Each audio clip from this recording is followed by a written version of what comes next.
예, 다시 한번 안내 말씀드리고 바로 Before beginning our forum, let me make a short announcement today.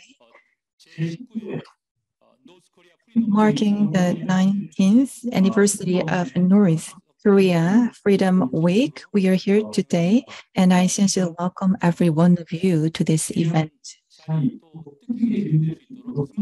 So please mute your cell phone to avoid any interruptions to the event. And this topic is freedom and human rights, international cooperation for reforming system in North Korea.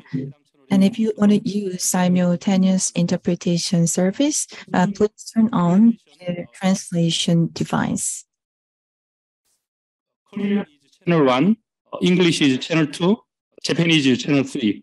여러분 안녕하십니까? 바쁘신 일정 가운데 오늘 뜻깊은 제19회 Hello everyone. I sincerely welcome every one of you to this international forum on One Korea.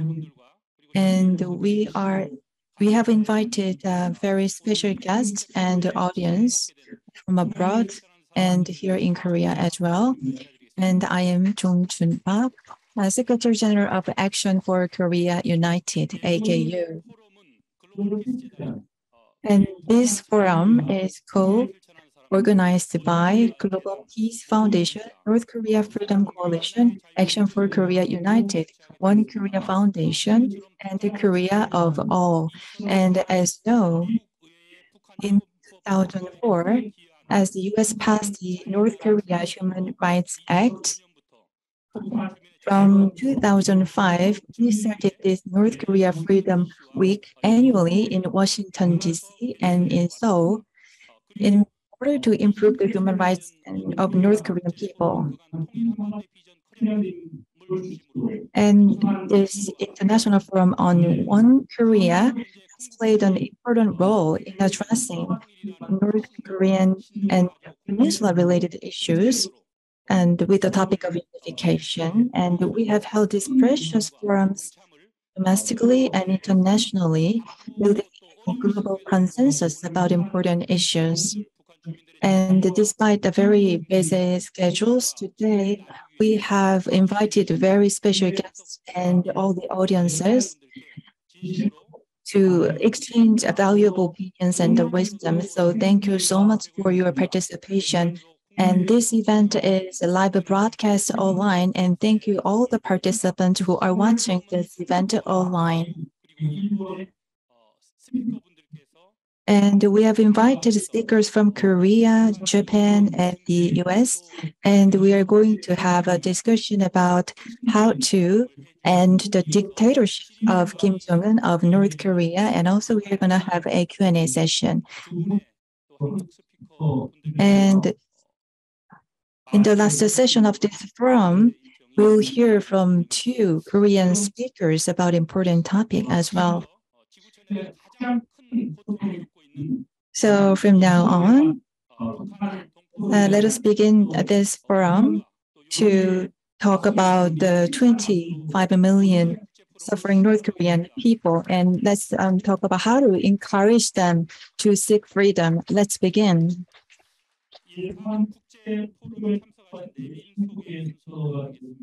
And let me introduce today's guest for this forum. First of all, let me introduce Ms. Suzanne Scholte, Chair of North Korea Freedom Coalition. And next, the next guest is from Romania and has devoted a lot to improving human rights in North Korea. Scarlatoiu, Secretary General of the Committee for Human Rights in North Korea, is here. And also, the next speaker has devoted a lot of financial resources and efforts to improve human rights in North Korea. Let me introduce Dr. Jai-poong Ryu, President of One Korea Foundation.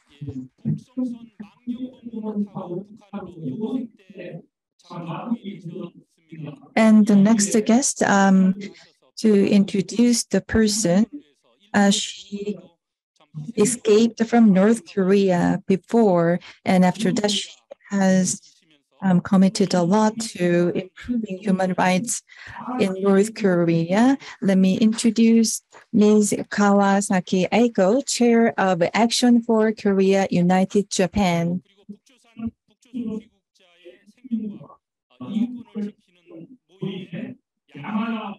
And also let me introduce Mr. Yamada Fumiake, Emeritus Chair of the Society to Help Returnees to North Korea. Let me introduce Mr. Kwang Ju-son, Chair of Korean Network for Advanced Country and the former Chairman of Korean Hana Foundation.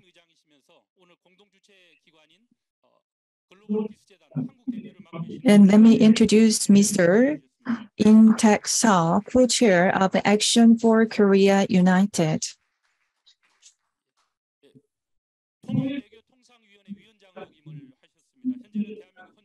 And as of now, the next speaker is working as the co-chair of International Solidarity for North Korea's Religious Freedom, Mr. Kim Choong-whan. Let me introduce him. And then the next speaker is Mr. Kook-han Moon, President of North Korea Human Rights International Association. And he also wrote a book about North Korea and experience of prison life in North Korea, revealing the cruel reality of the nation. And this person is Mr. Chul-hwan Kang, President of North Korea Strategic Center.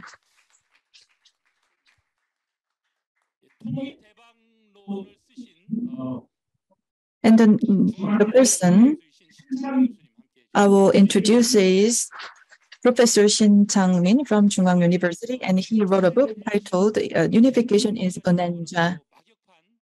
And he's a very close friend with the Jai-poong Ryu, the president of One Korea Foundation.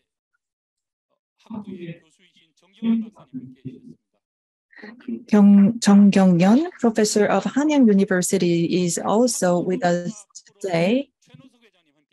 And Chairman Chen Oh-sung from Korea Media Association is with us as well.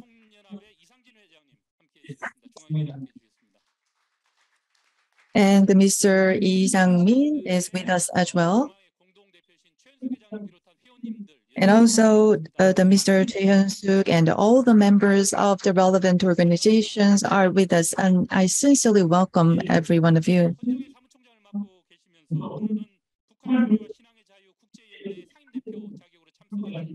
And let me introduce Choong-whan Kang, co-chair of International Solidarity for North Korea's Religious Freedom and Secretary General of the Parliamentarian Society of the Republic of Korea.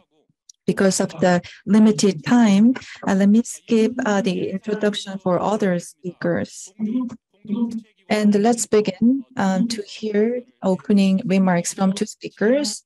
First of all, let me introduce Dr. Jai-poong Ryu, who has made a lot of efforts over the last 10 years regarding North Korean issues. And the president of One Korea Foundation will deliver the opening remark. Please welcome him with a big round of applause. Good morning, ladies and gentlemen. And I welcome everyone. And I'm going to make this opening remark, and I asked to give me 10 minutes, but I am allowed to spend just 5 minutes. And also, I will introduce a little bit the next speaker, so the actual time I can spend will be just 2 to 3 minutes. So let me do my best to deliver my opening remark, and please let me know if I use up all my time.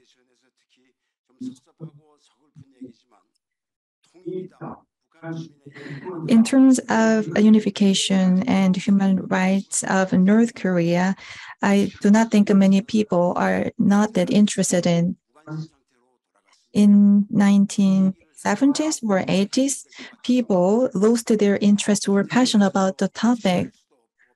because we couldn't find any way to find a solution, like having a war or how to end the war. So the people lost their motivation to talk about the issues. But nevertheless, we are here today to have to cover the topic. So I'm so grateful to every one of the participants today. And Mr. Choi, the chair of the Korea Media Association, and many journalists are here today. And I ask you that this North Korea Freedom Week is a very short, which is just 1 week. So even though this event is finished, please do not forget what we have, what we will discuss today. Please keep having interest in the important topic as a journalist, and please try to have more discussions with the public. And the second, let me talk about the human rights and related movements. And what's the relations between civil rights and human rights? That refers to a right as a human and a right as a citizen. And actually, the two rights go hand in hand, and they are very closely related. But it is time to have a more focus on human rights. And how do we call North Korea? TPRK. But actually, TPRK, the D refers to not democratic. So what we should do, we should let the world know that the TPRK, the D, does not mean democracy. Actually, it refers to dictatorship. So we need to find a way to finish any prison camps there, and their freedom of traveling or movement should be guaranteed in North Korea. And actually, the family members are monitoring each other in North Korea. So the North Korean people, they do not have any right. They deserve to enjoy. That is why the world is very furious at that. When human rights are denied, then all the people should stand up to fight against it. And who should fight for the rights of North Korean people? And the Koreans should stand up. And only when the North Korean people try to find their own right, then the true change will take place. And we should give a very harsh pressure on the North Korean leader Kim Jong-un to free up their people. So now it is time to take care of the human rights of North Koreans. And third, what's the relations between unification and human rights? And the two elements are not separable. They are very closely associated. The biggest reason why we need to achieve unification is to improve human rights of North Korean people. That should be our ultimate goal.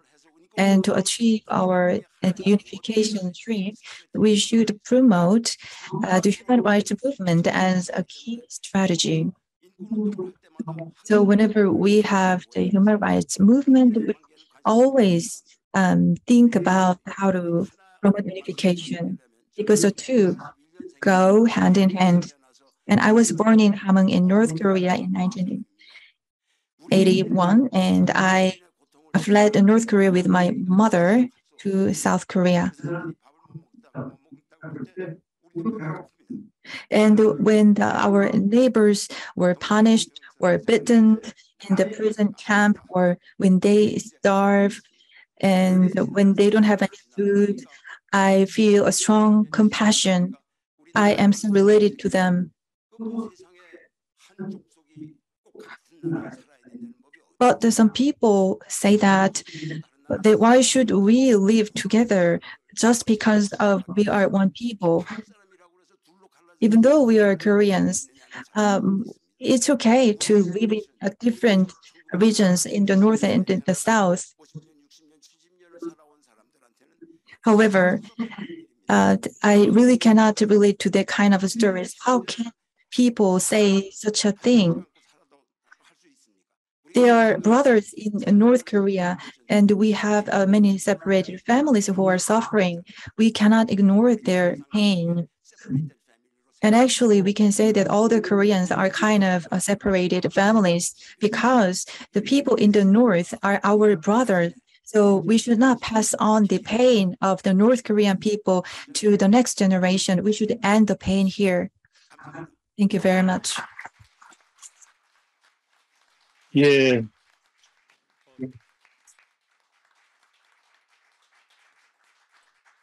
예, 북한 So actually, people from North Korea are our sisters and brothers. So Dr. Yu shared very important message. Ladies and gentlemen, please give a big hands to Dr. Yu so he will continue to engage in this campaign.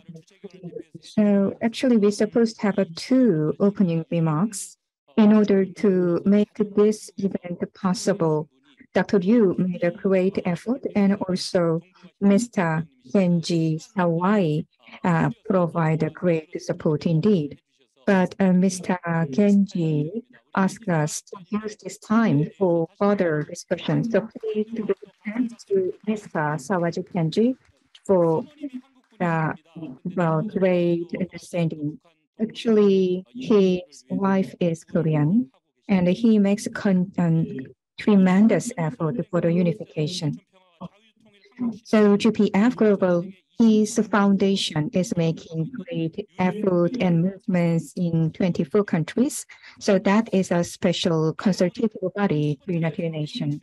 And we are going to move to the first session. First session is it's the session for the United States. We are going to have a presentation time that will be followed by Q&A session. We are going to open the floor to accommodate your questions. And we are going to invite our first speaker. We are going to invite Dr. Suzanne Scholte. So she received the Seoul Peace Award, and also she acted as a champion for the North Korea, the human rights issues. So we are going to invite our first speaker with a big round of applause. Thank you to everyone who's taking part in the 19th annual North Korea Freedom Week. We are so grateful to Kenji Sawa for organizing this international forum to specifically focus on international cooperation to advance North Korea human rights. We're deeply grateful to all the participants joining here in Seoul and from overseas. Kenji Sawa is the best organizer of interactive hybrid international conferences, so we're especially grateful to him to do this event in conjunction with North Korea Freedom Week. In the last South Korean election, we saw Yoon Suk-yeol get elected by the narrowest margin in presidential election history. He won the election because of the North Korean escapees, because the North Korean escapees living in South Korea suffered tremendous repression, tremendous hardship, and even death under the pro-Kim Jong-un dictatorship policies of Moon Jae-in. The North Korean escapees saw this last election as literally life or death for them. You had a pro-communist candidate and a pro-liberal democracy candidate running for president. Hence, the North Koreans living in South Korea worked their hearts out, and they gave Yoon his margin of victory. So we have been appealing to Yoon this week to give them the resources and support they need to bring about peaceful change in North Korea and reunification of Korea as a liberal democracy. Thus, our North Korea Freedom Week theme this year is no more Korean slaves of the Kim regime, no more political prisoners, no more separated families, no more Kim Jong-un dictatorship, all Koreans free, let us lead the way. For today, three most urgent issues before us are saving the refugees in China, calling for the release of those being held against their will in North Korea, and relaunching what had been a most successful information campaign in North Korea. I want to explain briefly how the international community can work together on these issues. First, regarding the refugees, there are approximately 600 children, women, and men currently detained in China that we're trying to get to South Korea.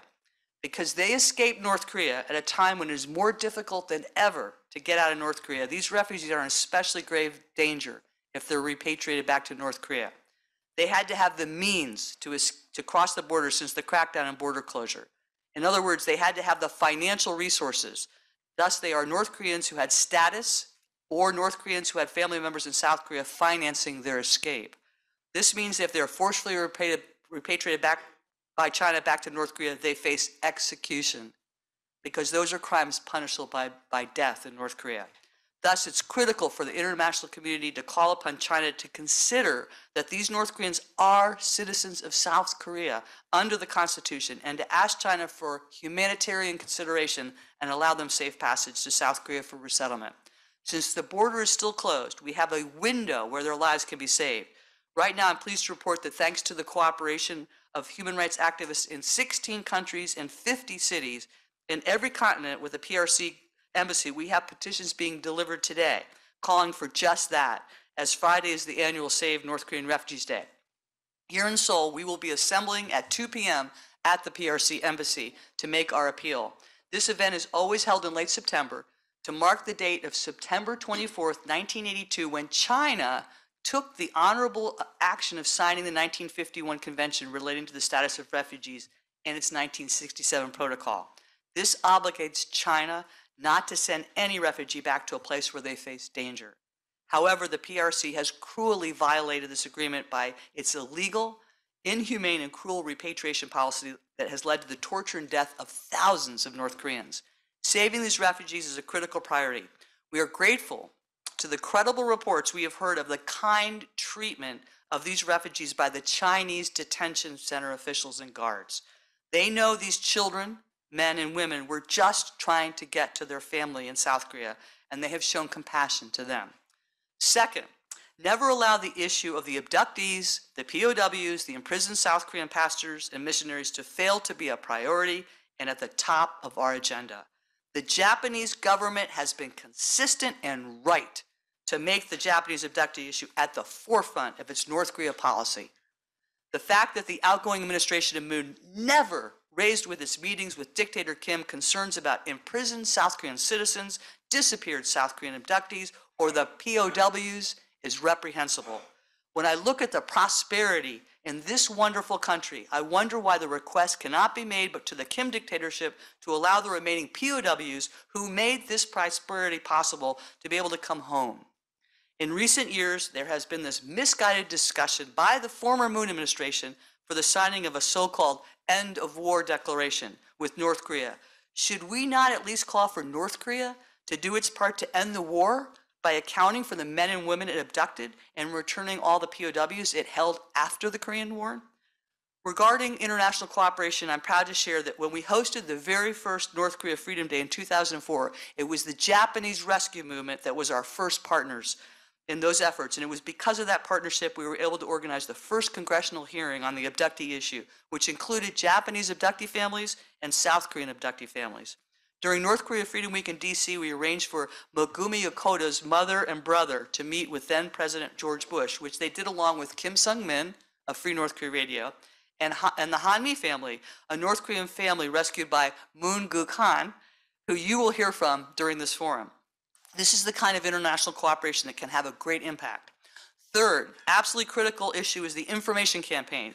The information campaign was being won by the work of the North Korean defectors with the support of previous South Korean governments that believed in freedom and peaceful unification. This information campaign was so successful that by 2018, the people of North Korea were more knowledgeable than ever before about the outside world. They were watching South Korean media and Western films and learning a great deal that showed them they were being lied to by the Kim dictatorship. But the Moon administration made a deal with Kim Jong-un and at the behest of Kim Yo-jong intentionally plunged North Korea back into darkness, shutting off the loudspeakers at the DMZ, banning the balloon launches and the rice bottle launches. In the closing months of this past administration, Moon was going to try to end radio broadcasting to North Korea. Moon Jae-in was more interested in protecting the Kim dictatorship than protecting South Korea's liberal democracy. A warning to the citizens of South Korea, please understand that your civil liberties were taken away as you now have been deprived of the right to impart information across borders. Moon's anti-leafleting law is a violation of the South Korean Constitution and South Korea's international treaty obligations, as South Korea is a signatory to the International Covenant on Civil and Political Rights. Article 19 of the covenant states, everyone shall have the right to freedom of expression. This right shall include freedom to speak, receive and impart information and ideas of all kinds, regardless of frontiers, either orally, in writing or in print, in the form of art or through any other media of his choice. Instead of keeping North Koreans in the dark, we hope that President Yoon will embrace the information campaign that was bringing truth and light to North Korea and was having such a great positive impact. We all pray that President Yoon will place the human rights of the North Korean people in his heart and in his policies and empower the greatest resource he has, the escapees. The greatest resource we have for understanding North Korea and communicating truth to the people of North Korea are those who fled that country. They know how to reach people in North Korea and how to communicate information. So what are they telling us? Our silence is their death. Kim Jong-un will never give up his nuclear weapons. The Achilles heel of the Kim regime is human rights. The people of North Korea are listening to us. Why do you think that Kim Jong-un has threatened the lives of the leading North Korean defector NGOs? Because they were reaching people in North Korea with the truth about South Korea, Japan, and the USA. We must stand for the people of North Korea who are facing another arduous march, who are suffering more than ever, as Kim Jong-un has used COVID and a willing president of South Korea, Moon Jae-in, to try to stop the information campaign to North Korea. We should be doing everything in our power to get information into North Korea by land, by air, and by sea. We must communicate to the people of power in Pyongyang. They have friends and allies in Korea, Japan, and America who have one and only one desire for them: to share with them the benefits of a free people, to give them a life of hope instead of despair.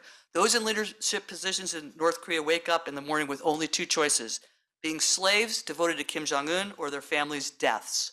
We must communicate to North Koreans the fact that free societies with human rights thrive, and as Hwang Janya, the creator of the Juche religion, used to say, that the miracle of the Han is the South Korea can the miracle of the Taedong River if North Koreans are freed of the brutal slavery of the Kim regime. North Koreans were starting to learn these truths because so much information was getting into North Korea. This is why so many began escaping, not just for food, but for freedom, for a better life, to follow their dreams. What did the outgoing administration gain from stopping the information campaign, the freedoms of South Korean citizens? More death and despair in North Korea and more threats to South Korea. More missile launches and nuclear threats. The North Koreans tell us the truth will set them free. In closing, I want to show you what Kim Jong-un fears. I want to show you what he has threatened to nuke. During the break, Kenji's going to show you messages from 24 members of the U.S. Congress that were being broadcast into North Korea in a unique partnership with freedom-loving Americans and North Korean escapees. We're sending in these flash drives from members of Congress in these rice bottles. This is what Kim Jong-un fears. What's in here? Medicine, messages from members of the U.S. Congress giving hope and encouragement, rice, masks. This is what Kim Jong-un fears. These are the rice bottles that are being floated in. This has been banned. This is our nuclear missile to North Korea. So we need to relaunch this campaign and get information to the people of North Korea. Thank you so much for your time. Apogee Chayubakan. 예. 예, Well, that was a moving message. Thank you so much. So the Vice President Harris from United States actually visited the military zone.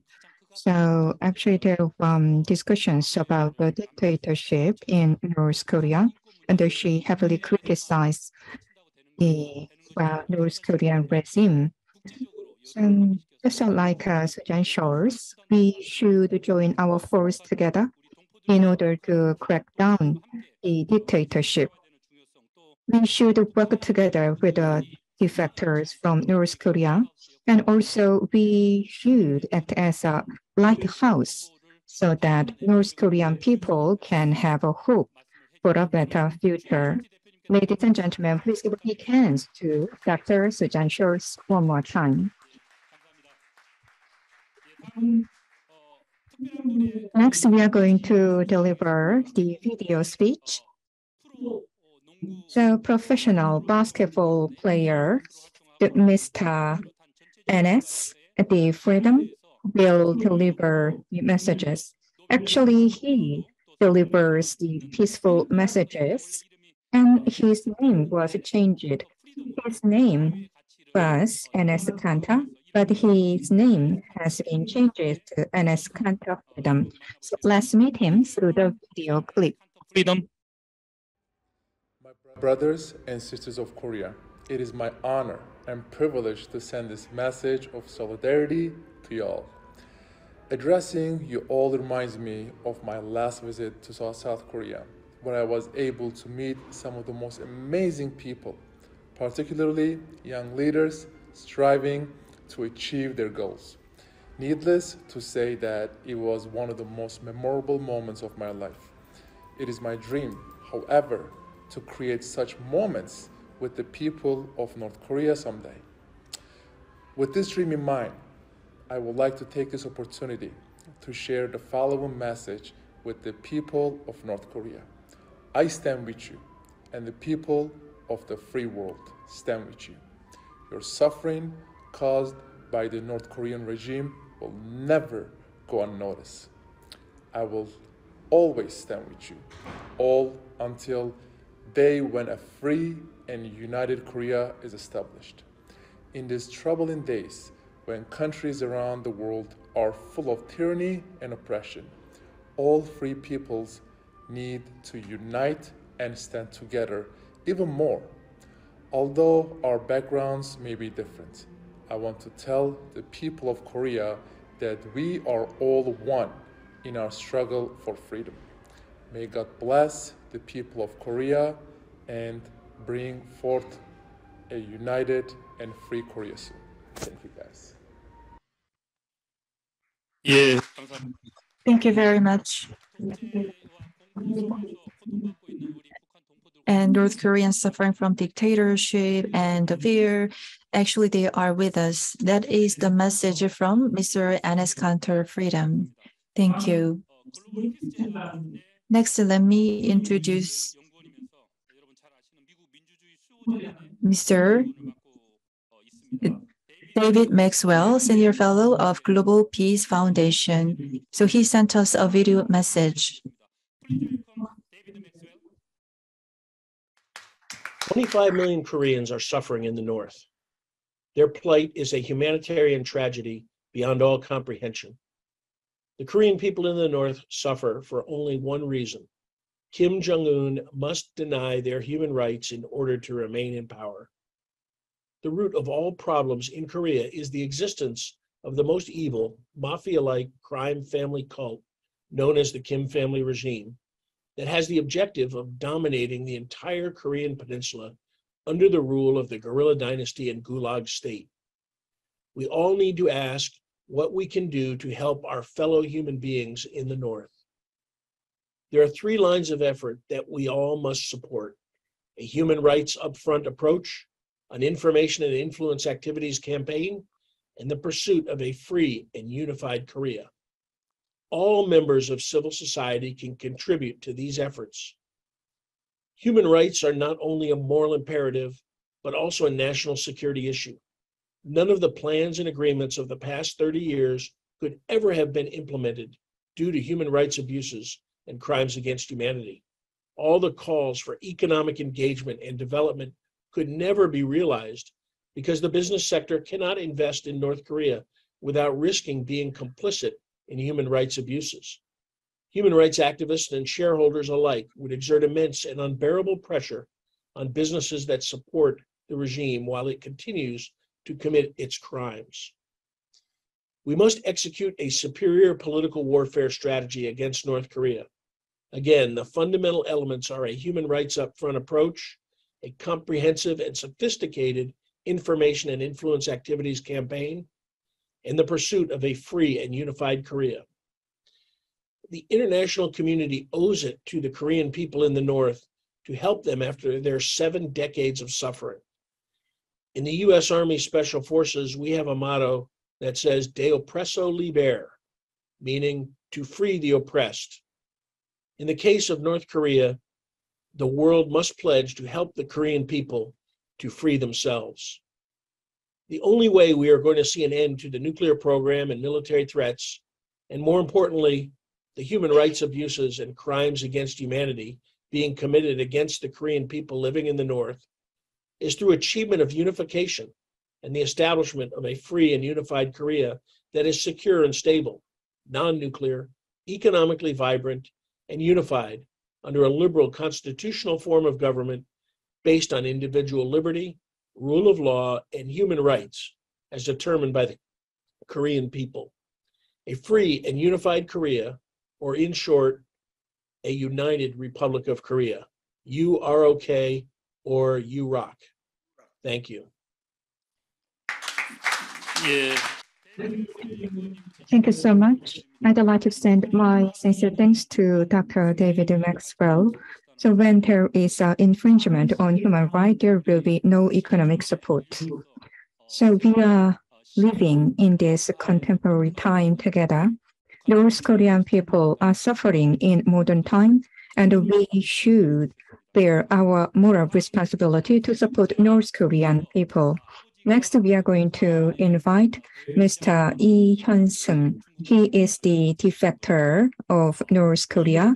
His father engaged in fundraising in North Korea. And we are going to invite Mr. Lee Hyunseung, the fellow of Global Peace Foundation. So we are going to meet him through video clip.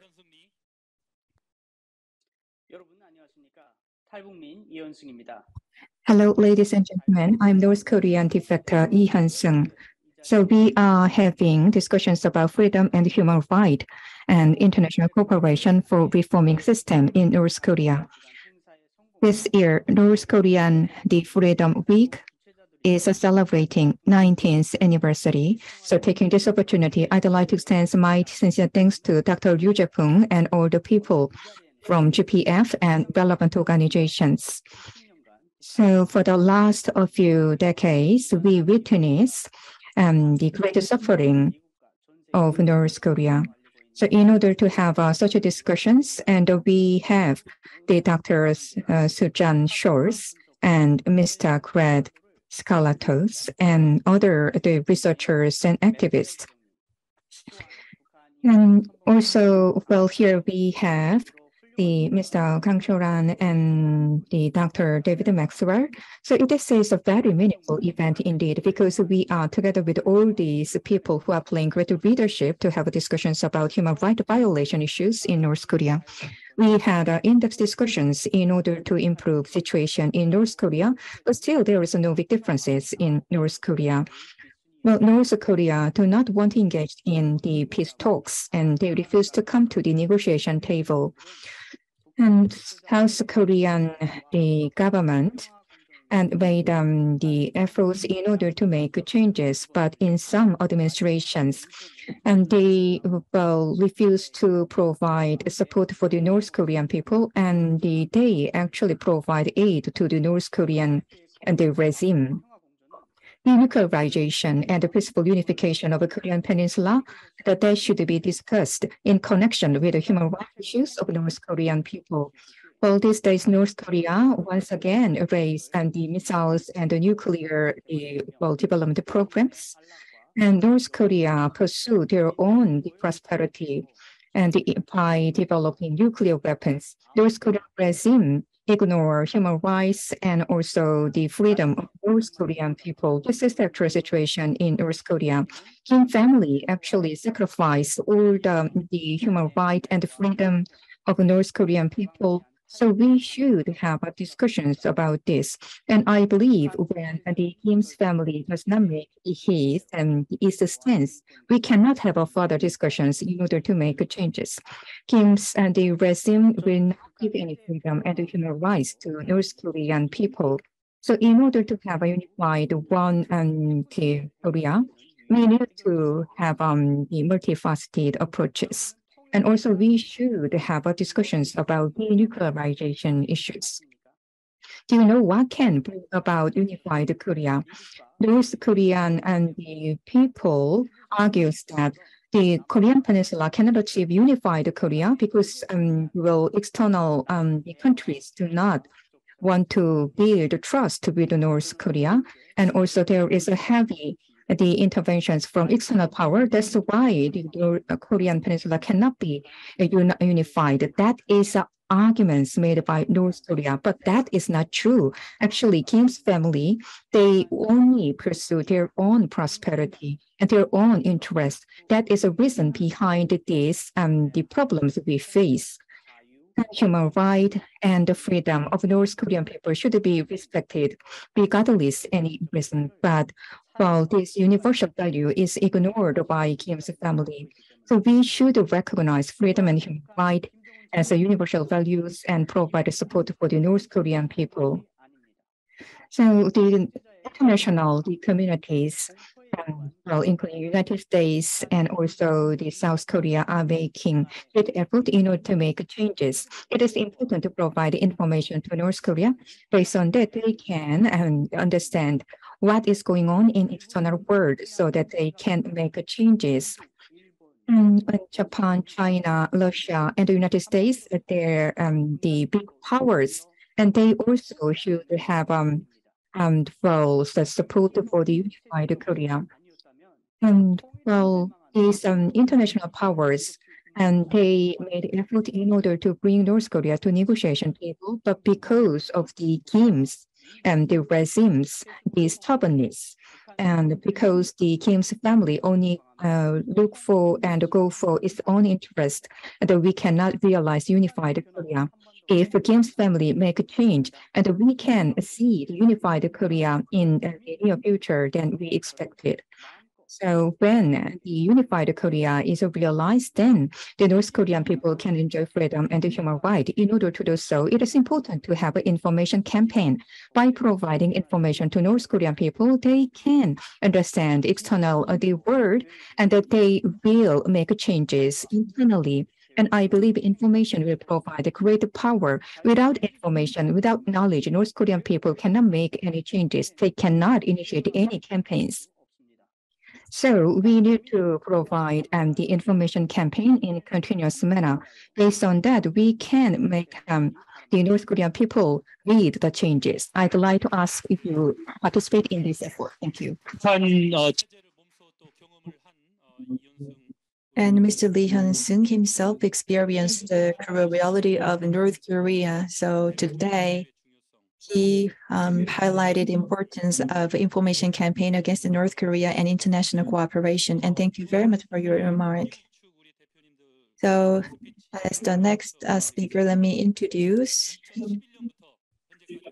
Mr. Craig Scarlatoiu, Secretary General of Committee for Human Rights in North Korea. And he has engaged in many activities to let the world know the urgency of the human rights issues in North Korea. So please welcome him, Mr. Greg, with a big round of applause. 신사성 여러분, 안녕하십니까? Hello, everyone. Good morning. And I was asked to speak in Korea, not English, by Sawai. And it's a great honor for me to be part of this international forum on One Korea. And this successful event, the 19th North Korea Freedom Week, was possible by Ms. Suzanne Scholte. So I'm so grateful to her. And I have a U.S. citizen now.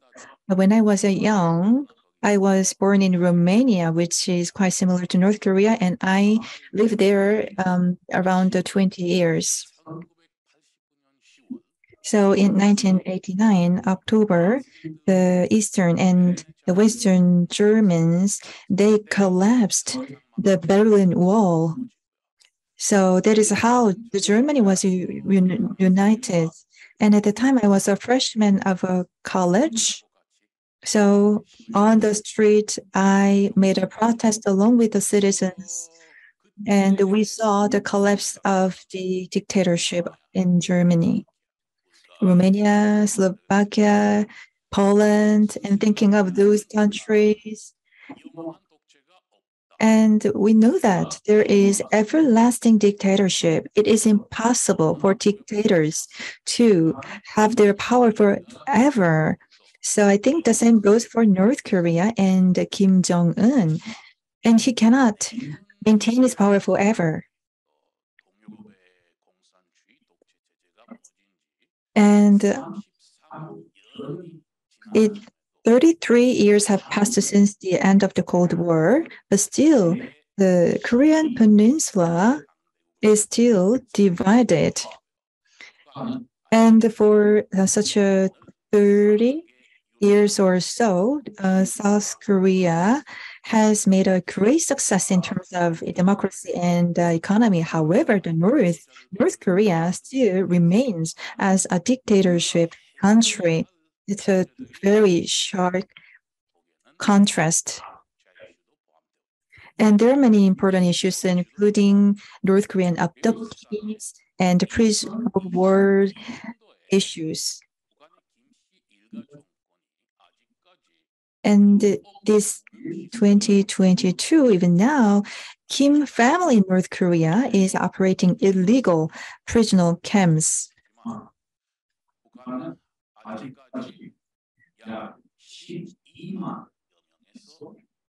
And still North Korea accommodated around 120,000 or 200,000 prisoners in the camps. And actually, the location of the prison camps of North Korea are not that far from here.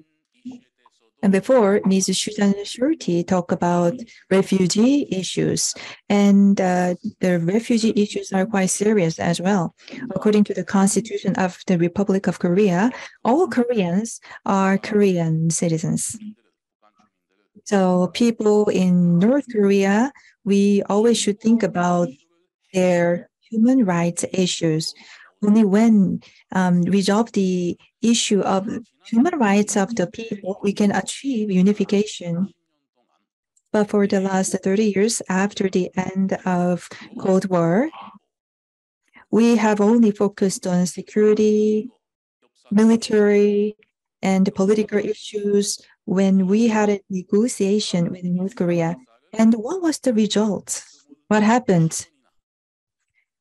Just in 2022, North Korea conducted 21 times of missile tests and also 6 times of nuclear tests. And pretty soon, North Korea maybe is going to have the 7th nuclear test. Security, military, and those aspects have been just focused, and we have somewhat ignored the human rights issues. And as Suzanne Scholte and David Maxwell mentioned, and also the researcher Hyunseung Lee mentioned, we need to find another method, another approach. And what approach should we take? And as David Maxwell mentioned, we need to take a human right upfront approach. Only when resolve the human rights issues, we can achieve unification of Korea.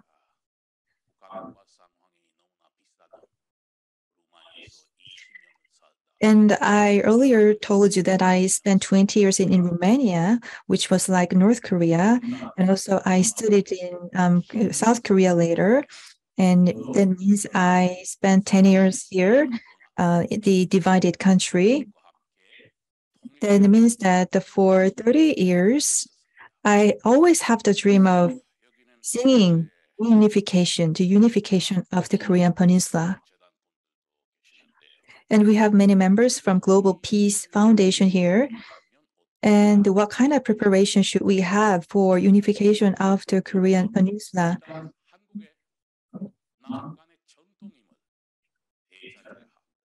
we need to retake the authenticity of the North and the South as Koreans. Well, these days, we cannot totally trust international organizations like the UN and some Eastern European countries. They join European Union, EU, or NATO by adopting openness or reform. But what can we expect in Korea?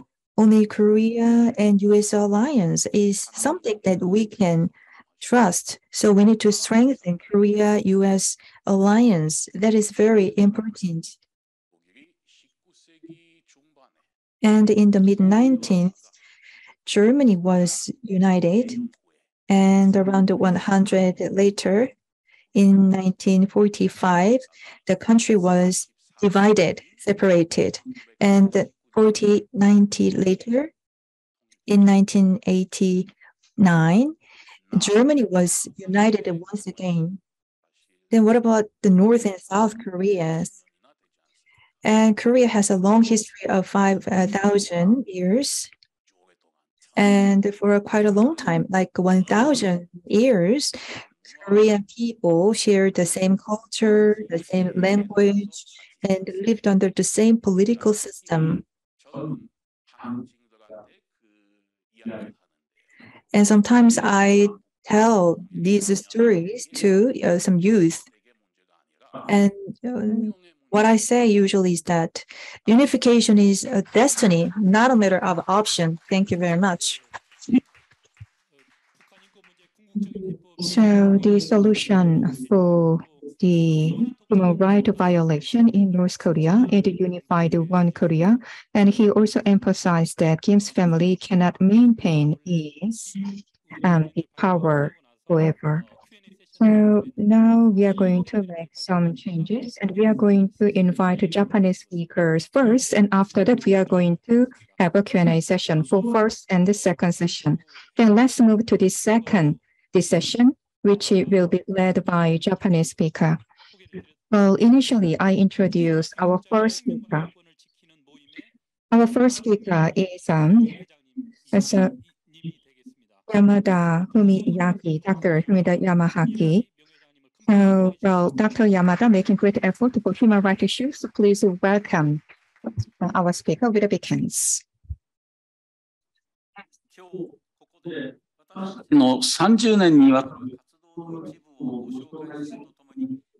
Hello, ladies and gentlemen. It's my great pleasure to share our activities. And still, we have the problem regarding human rights issues in North Korea. So I'd like to share some thought about it. So from 1959 to 1984, there was the repatriation ship campaign. So because of that, about 90,000 people moved from Japan to North Korea.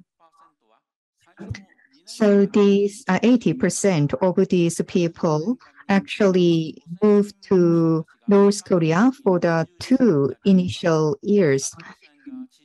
Many people moved from Japan to North Korea is because North Korea provide false propaganda. And North Korea said North Korea is a great paradise on earth. Because of that, the many Japanese people deceived and they moved to North Korea from Japan. And the Korean Japanese in Japan and many people in Japan actually deceived by the messages, and they want to have a better life in North Korea. That was a false propaganda. So about 80% of all these people actually moved to North Korea for the initial 2 years. But after they moved to North Korea, they had the very dire situations. When we see the letter from these people to their relatives in Japan, and the North Korea is not the paradise on earth, that they ask their relatives in Japan to send some money and some support because they have great difficulties in North Korea. So people get to know about false propaganda, And when this situation get to know to the people in Japan, less people want to go to North Korea. The people who moved from Japan to North Korea, they could not secure any things to eat. And every day, that was a dire situation they faced in North Korea. They had the mental and the physical challenges in North Korea. They was shocked by the situation they faced in North Korea. And also, well, they were kind of hostages in North Korea. North Korea also sent out spies to Japan, and also, well, the North Korean spies, used these people as hostages. And when they went to Japan, they asked the relatives of these people to cooperate in their spy activities. Otherwise, the relatives in North Korea can have the difficult situation. So it was inevitable to support them. There was as moved to the end of 1990, the situation was even deteriorated, and some people escaped to China. And there were increasing number of defectors from North Korea, and some people who moved from Japan to North Korea, they defected and they wanted to go back to Japan. But regarding the situation for the situation, the Japanese government said for the people who have Japanese citizenship and they can receive support, but otherwise the Japanese government refused to provide support unless they move to the third country. But there have been many people who moved from North Korea, and they are waiting for support, and many of them stayed in Japan for a time being before they moved to the third country. And as I said, many people from who moved from Japan to North Korea wanted to go back to Japan. And some people were sent to the prison, and some people were sent to North Korea. There was a very difficult situation indeed. And currently about the 200 people came back to Japan from North Korea. But there is no special support from Japanese government for these people. There is no fund that are provided to those people to help to settle down in Japan. So the factors from the North Korea, when they come back to Japan, and they want to settle down in a stable way, but it was difficult because there was no financial support to them. Even though they had difficulties financially, but they could have a stabilized life in Japan. So they actually lucky people because many of them still remain in North Korea. And when the relatives are still in the North Korea, the people, relatives of them are worried about them because their life cannot be secured and guaranteed. So it is important to provide fundamental solutions in order to resolve these issues. So North Korea actually violating all human rights issues. So some the people who came back to Japan, they raised the legal lawsuit against Kim Jong-un. That was raised in the year 2014, and in March, and actually the court ruling was released. The Choong-whan and also the people who are involved in the repatriation project, and they sent out false propaganda that was recognized by the court. So that was part of a court ruling that was released in March this year. So this the repatriation ship campaign that was raised by the North Korea, and it is it was important to provide the evidence to prove that. And even though we received the rulings, but we are going to make a continuous effort in order to share the violation of human rights done by North Korea down the road, so that our next generation and many people around the world get to know about the violation of human rights issues that was done by North Korea. So many people in North Korea have a great suffering in North Korea. North Korea is launching missiles and also nuclear tests, and North Korea is making many the crime activities against human rights. These problems have been accumulated for the last few decades. So, well, what is the solution then? We only rely on the call from the God, and I believe, and we can find the solutions based on the corporations rather than just they sit down without doing anything. And we should make effort based on this effort. We can make changes by making the continuous changes and continuous cooperations, and we can turn this situation around. And I believe we made effort somewhat, but that was not sufficient. So we should make a continuous effort in sufficient manner. Based on that, we can witness changes. So the North Korean regime, the Kim's family regime, they should be punished, and their force doing should be punished. So that's our goals. In order to do that, we need to have a collaboration with people in North Korea. We should build up our strength and force to fight against the Kim's family. And what should be done now at this point?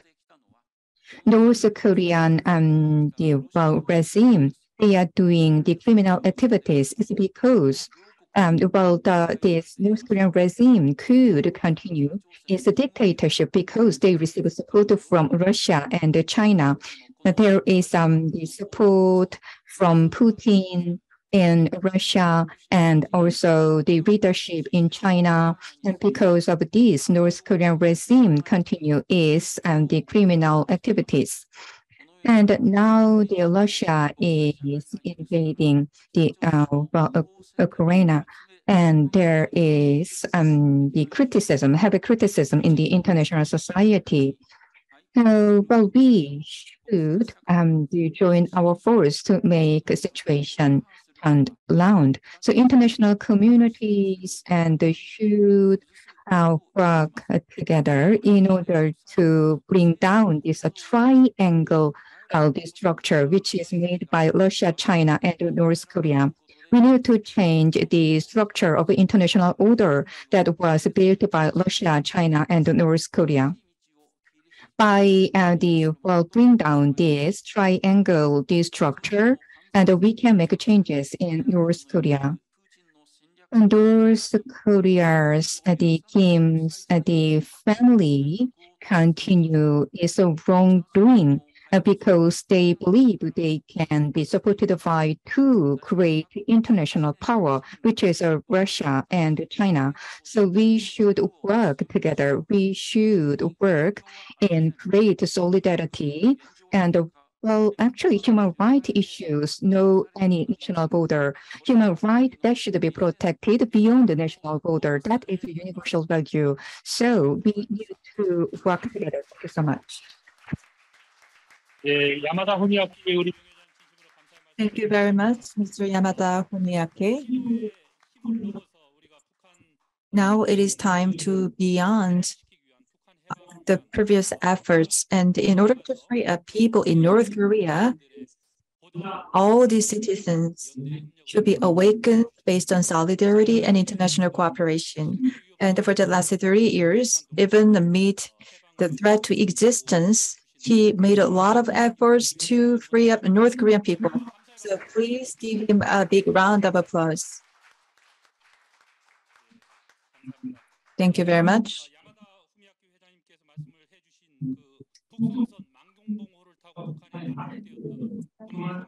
And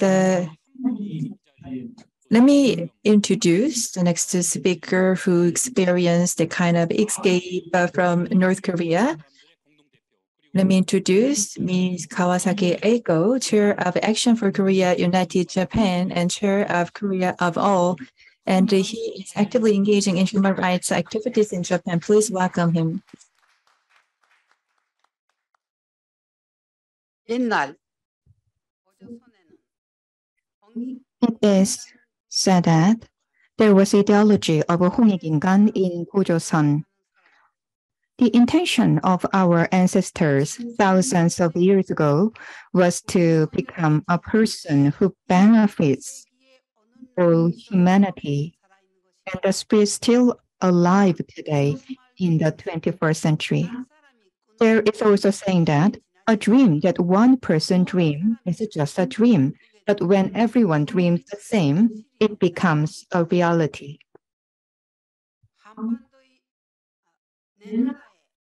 Unification on Korean Peninsula is our shared dream, right?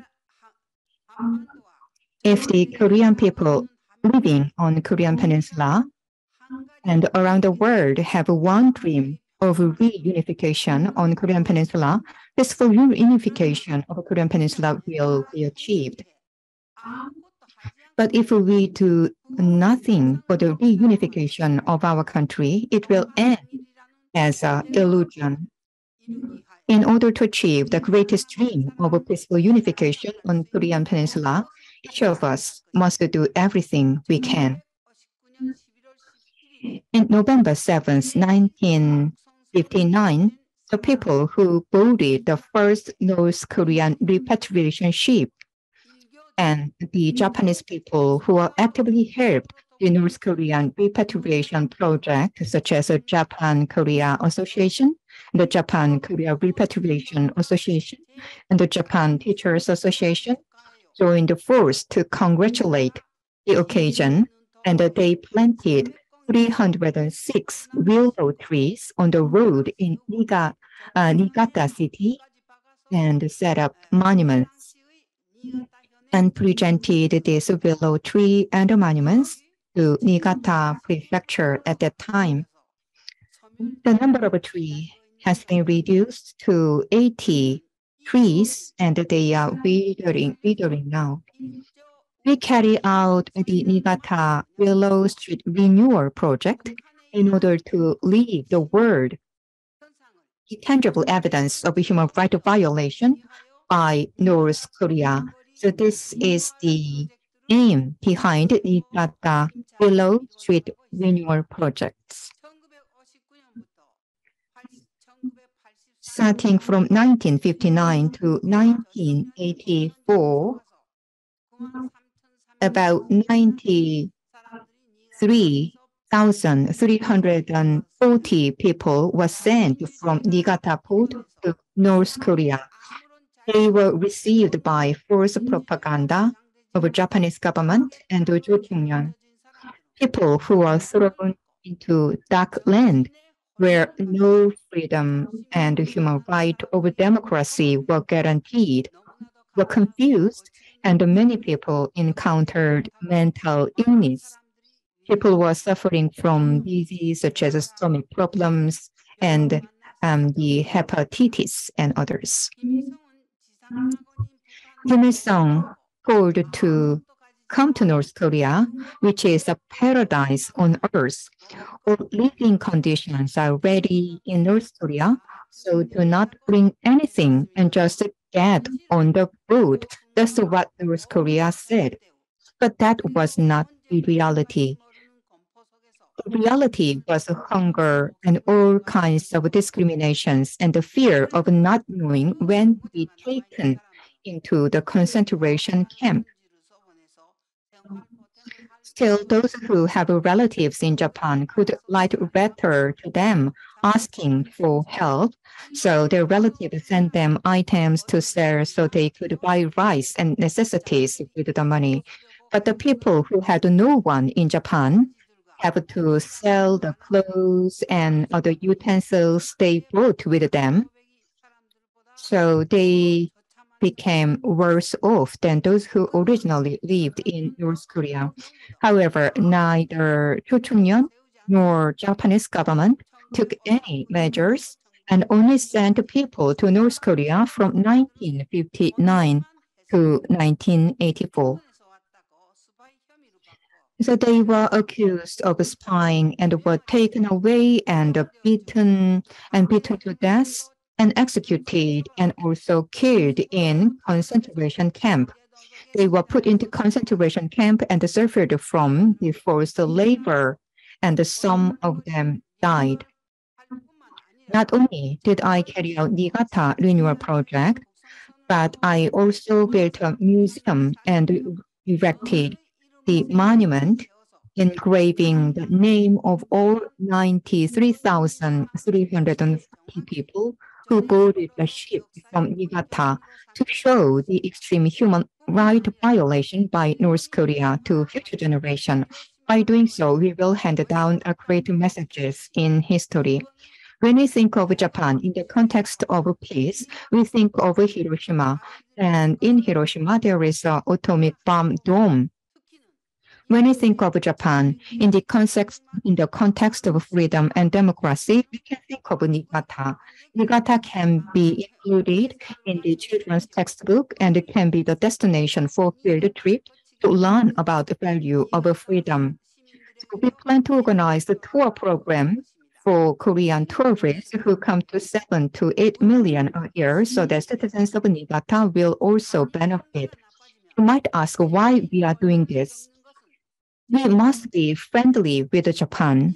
When Korea-Japan relations deteriorate, it is the Koreans in Japan who suffer the most. It was wrong to Japan to rule Korea as a colony. However, it is important to change the situations. Otherwise, the Korean people who are living in Japan will suffer. So actually, in this, to make changes, we are raising various campaigns. On December 13th and 14th of last year, we had the inauguration ceremony of the Niigata Willow Street Renewal Project and the memorial, the ceremony for the victims who went to North Korea from Niigata Port. The memorial service is held every year, but right now this project is in trouble. In order to have this campaign, we need the approval of the relevant department in the Niigata city, but the person called the Director of International Trade is stubbornly against it. He is still refusing to even meet with us, so we cannot implement this campaign. I do not know the truth. There seems to be something stubborn about him in refusing this. The North Korean repatriation project continued from December 14, 1959 to 1984, and from the end of the 1970s, the Mangyongbong ship that was operated to take Chinese Koreans to homeland was also based on Niigata Port. By operating this Mangyongbong ship, this Niigata city had a financial benefits because there have many traffics here and there were many people in Niigata Port. There might be the reason behind this disapproval. He might want to restore this the ship between Niigata and North Korea. Based on that, Niigata can have the economic benefits. If he has such expectation, he's too ignorant of reality. Unless the North Korean regime collapses, the Mangyongbong ship will not return to Niigata Port. So it is important to approve Niigata Willow Street Renewal Project we are proposing. When I return to Japan, I will have to run on my own to solve these issues. I think you do not know about this, but Mangyongbong ship was the ship that took part in North Korea's evil deeds. It was disguised as a ship getting people to visit to homeland. But Mangyongbong ship was North Korea's #1 spy ship. To take an example, officials of the Workers' Party of North Korea or government officials boarded this ship and called Chong-whan officials into the ship and gave instructions and took the spy on board and infiltrated them into Japanese society. And also they carried out all the materials in order to build the nuclear programs. And also this ship carried a drug as well. The Mangyong ship had committed such evil deeds. No one should engage in North Korean criminal activities. We must solve this problem correctly and succeed in Niigata Willow Street Renewal Project.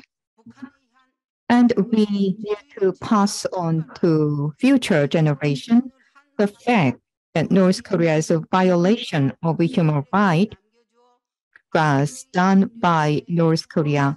By leaving tangible evidence, we will make sure that such a the tragedy does not happen again. So actually, the parents of the Mr. Wonbyo is making effort in order to have an enactment of a relevant act. So once enactment is done, and once the renewal project is completed, and I believe that there will be many the changes. This is a very large project, which requires a lot of money and manpower.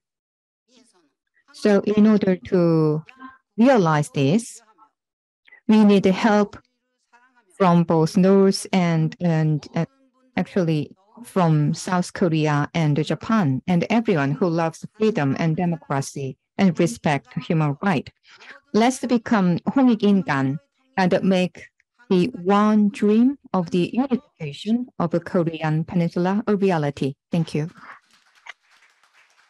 예, 카와사키 에이코 대표. Thank you very much, Kawasaki Eiko. And she overcame the trauma of being abducted to North Korea and writing a new history in Japan in terms of human rights activists. So thank you very much. And around 93,000 of the North Korean abductees should be remembered in our history. So I wish you a great success for Niigata Street Renewal Project. And I ask every one of you for participating in such an effort. Please give her another round of applause. Thank you very much. And let me introduce the last Japanese speaker.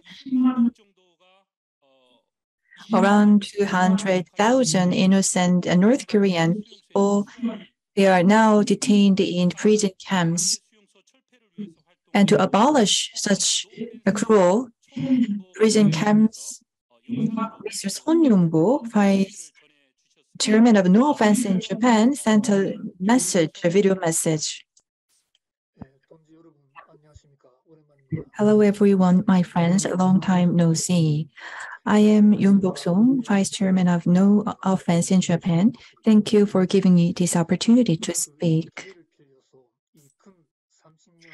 Today, I would like to tell you about the North Korean human rights activities we have carried out in Japan for the last 30 years and our plans for the future.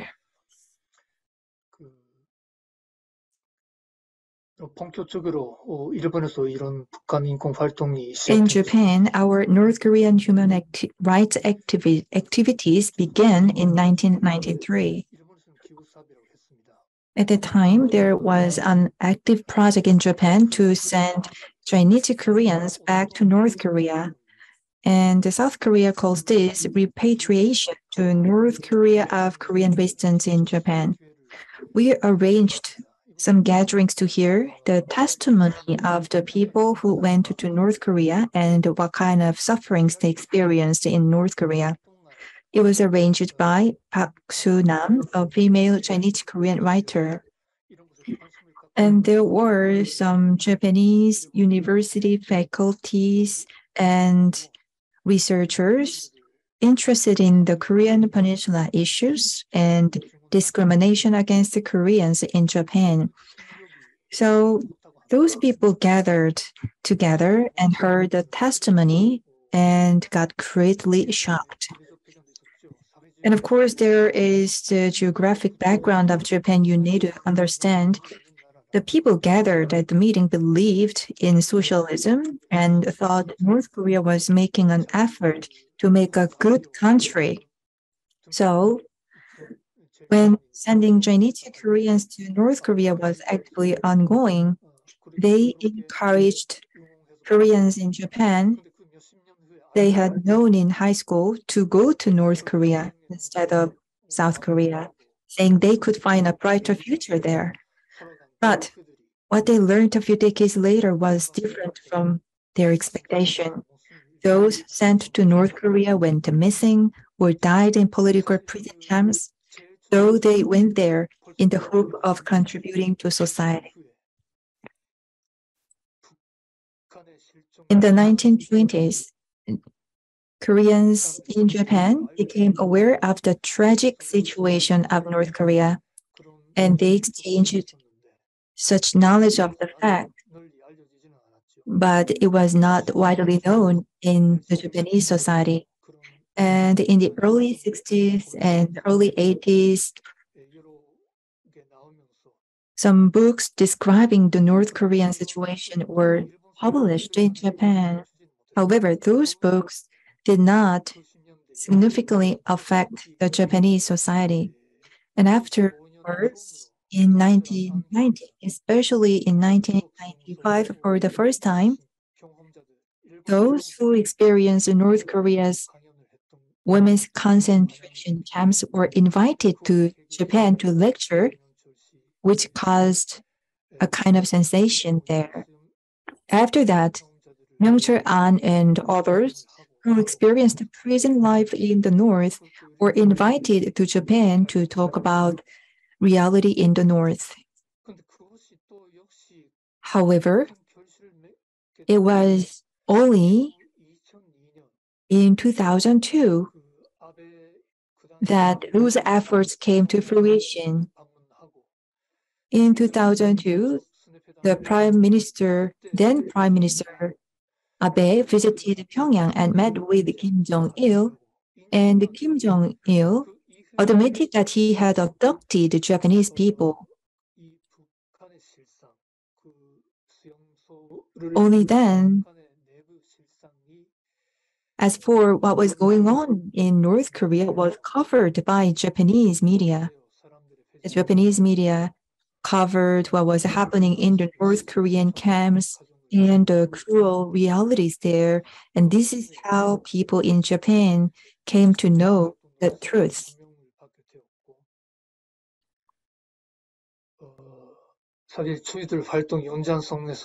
And as a part of our expanded activities after that, we also created some videos of North Korea. And I think you've probably seen it. We recorded concentration camp facilities on the North Korean border front, labor trading, and public executions in North Korea. And we obtained related videos on North Korea through our friends, and the Japanese media released those videos.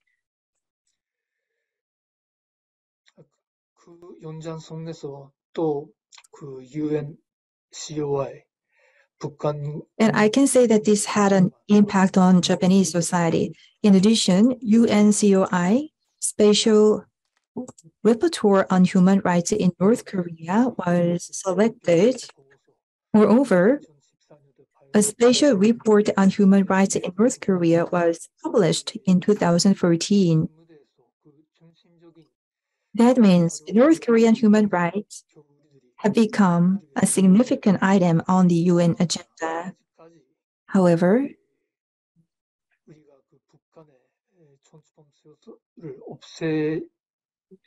North Korea's political prison camps have yet to be abolished, and many of the people imprisoned there have not yet been released.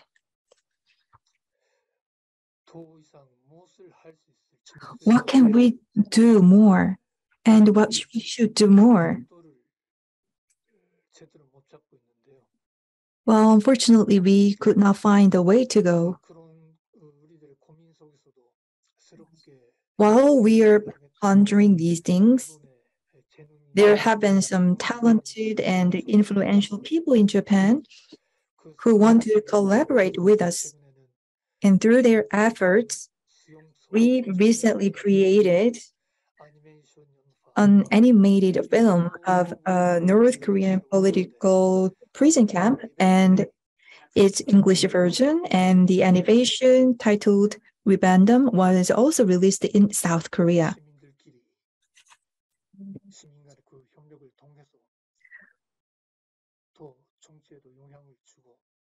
Let me emphasize this. We must influence politics through civic cooperation. And in the not too distant future, we should realize freedom and liberation of North Koreans and the people in Northeast Asia. Let's work together to achieve the goal and celebrate as soon as possible. Let's make an effort all together. Thank you. Yes. So we just heard from Vice President Sung Yong-bo. For the last 30 decades, he made a tremendous effort in order to change the situation for the North Korean people. He shared information about North Korea to external world, and also the information from external world will be sent to North Korea in order to make changes there. And now we are going to have a Q&A time. So we are well behind the schedule. So within 3 and 4 minutes, we are going to have a Q&A session. And we have the journalists in this place, and we are going to accommodate 2 or 3 questions. And after that, we are going to move to the next section. So we have Choi Ho-seop from the Media Association, and also he is the head of Gyeonghang newspaper. So please, well, invite him. So please make your question briefly. Thank you.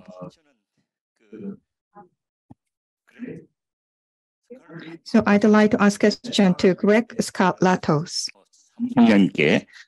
So my question goes to Greg Scarlatoiu. In 1989, October, yes, it was December. At the time, you was a freshman of a university when the Berlin Wall was collapsed. And at the time, as a journalist, I went there to cover the story. Dictator Ceausescu, how he ended his destiny, I saw all of that. And I was so impressive to see how Romanian people ended the life of the dictator at the time. And you mentioned that dictators cannot maintain their power forever. And I totally agree with you, thinking of what happened in Romania, in Poland, and Bulgaria, and all those Eastern countries, European countries. And also, I totally agree with the remark that the unification of the Korean Peninsula is about destiny. So my question is related to this. And how citizens from the North and the South Koreas are united to free up all the North Korean people. And a while ago, 20,000 people gathered to launch such a movement. And I believe you have a deep experience and research experiences. And can you suggest any method that the people from the north and the south are united. And of course, the situation of the past Romania will be quite different to today's Korea's situation. But if you have any ideas, please provide us. Thank you. Thank you for your question. You can take some lessons from Romanian case. And we can say that the role of the government is quite essential. In 1980s, punishment, crackdown, control were quite severe. So we listened to VOA, Voice of America. That is how we earned access to the outer information.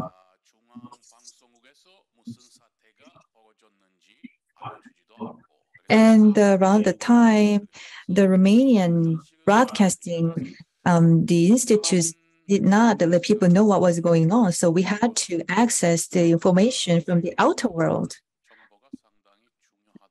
So I think the information coming from the outer world is really important. And we need to deliver 3 stories to people in North Korea.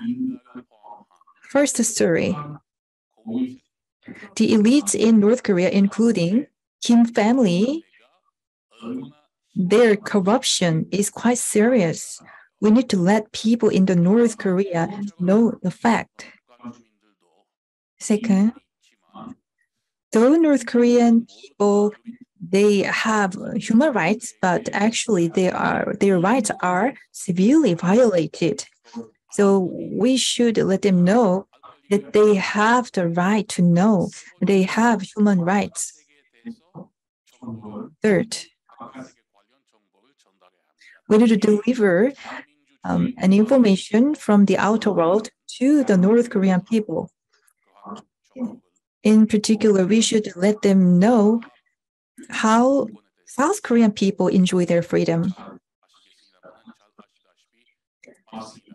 And as you know, the dictator regime Ceausescu in Eastern European country before had a very close relationship to Kim Il-sung of North Korea. And the power of citizens of Romania collapsed the dictatorship, but at the same time, coup took place as well.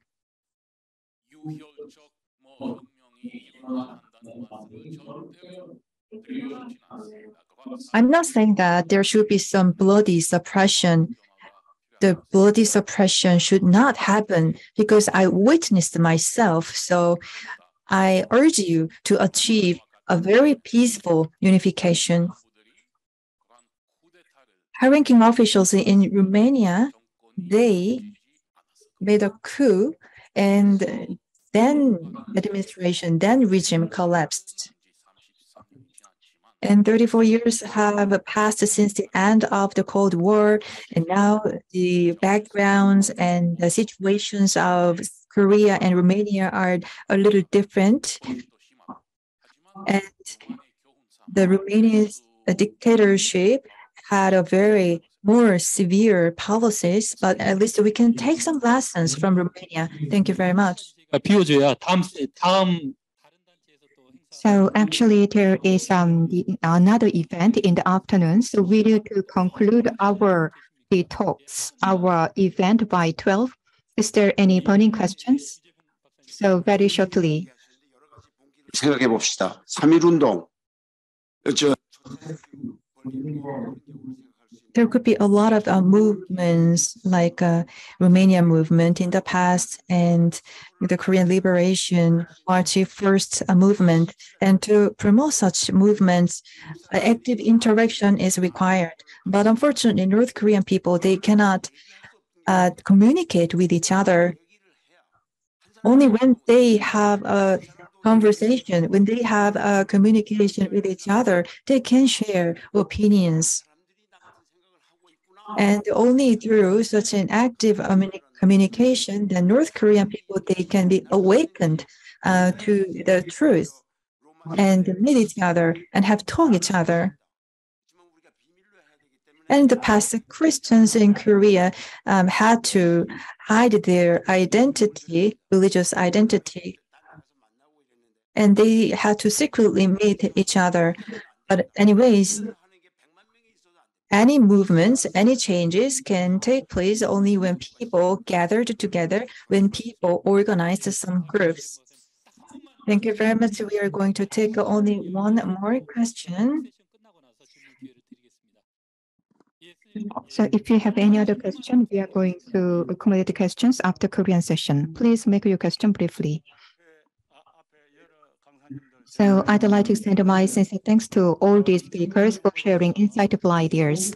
The Yoon administration is implementing various North Korean policies, and well, the Ministry of Unification said they are going to allow all the youth in North Korea can be sent to South Korea without any censorship. How do you think about this policy by Yoon administration?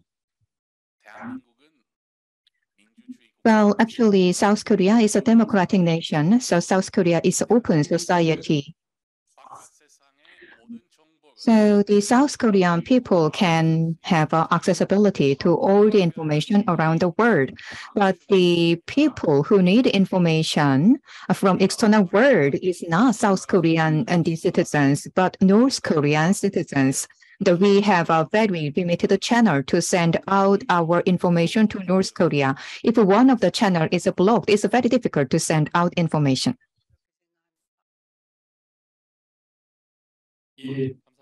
Well, thank you.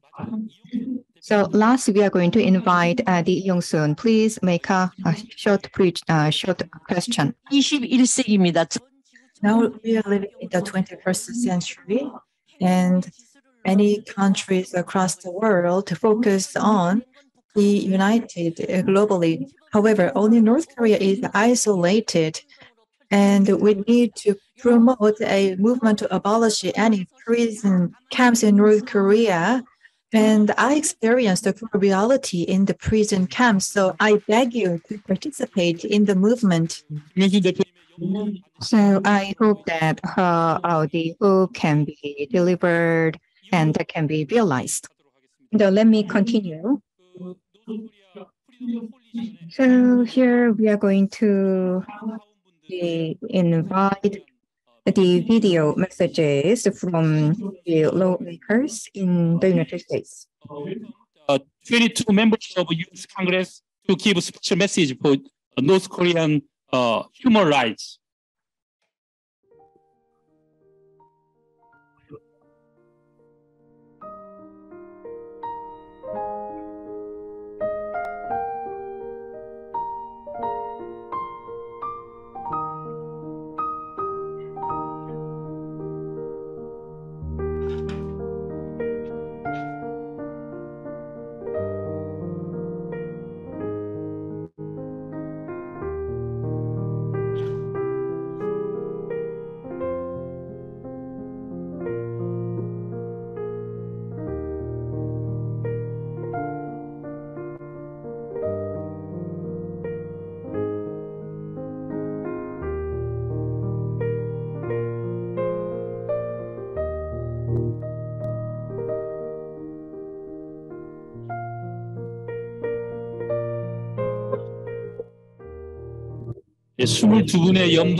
So 22 the lawmakers in the United States actually sent these special messages commemorating 19th North Korea Freedom Week. So we collected all these messages, and Mr. Kenji Sawai created these video clips to share these special moments.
예.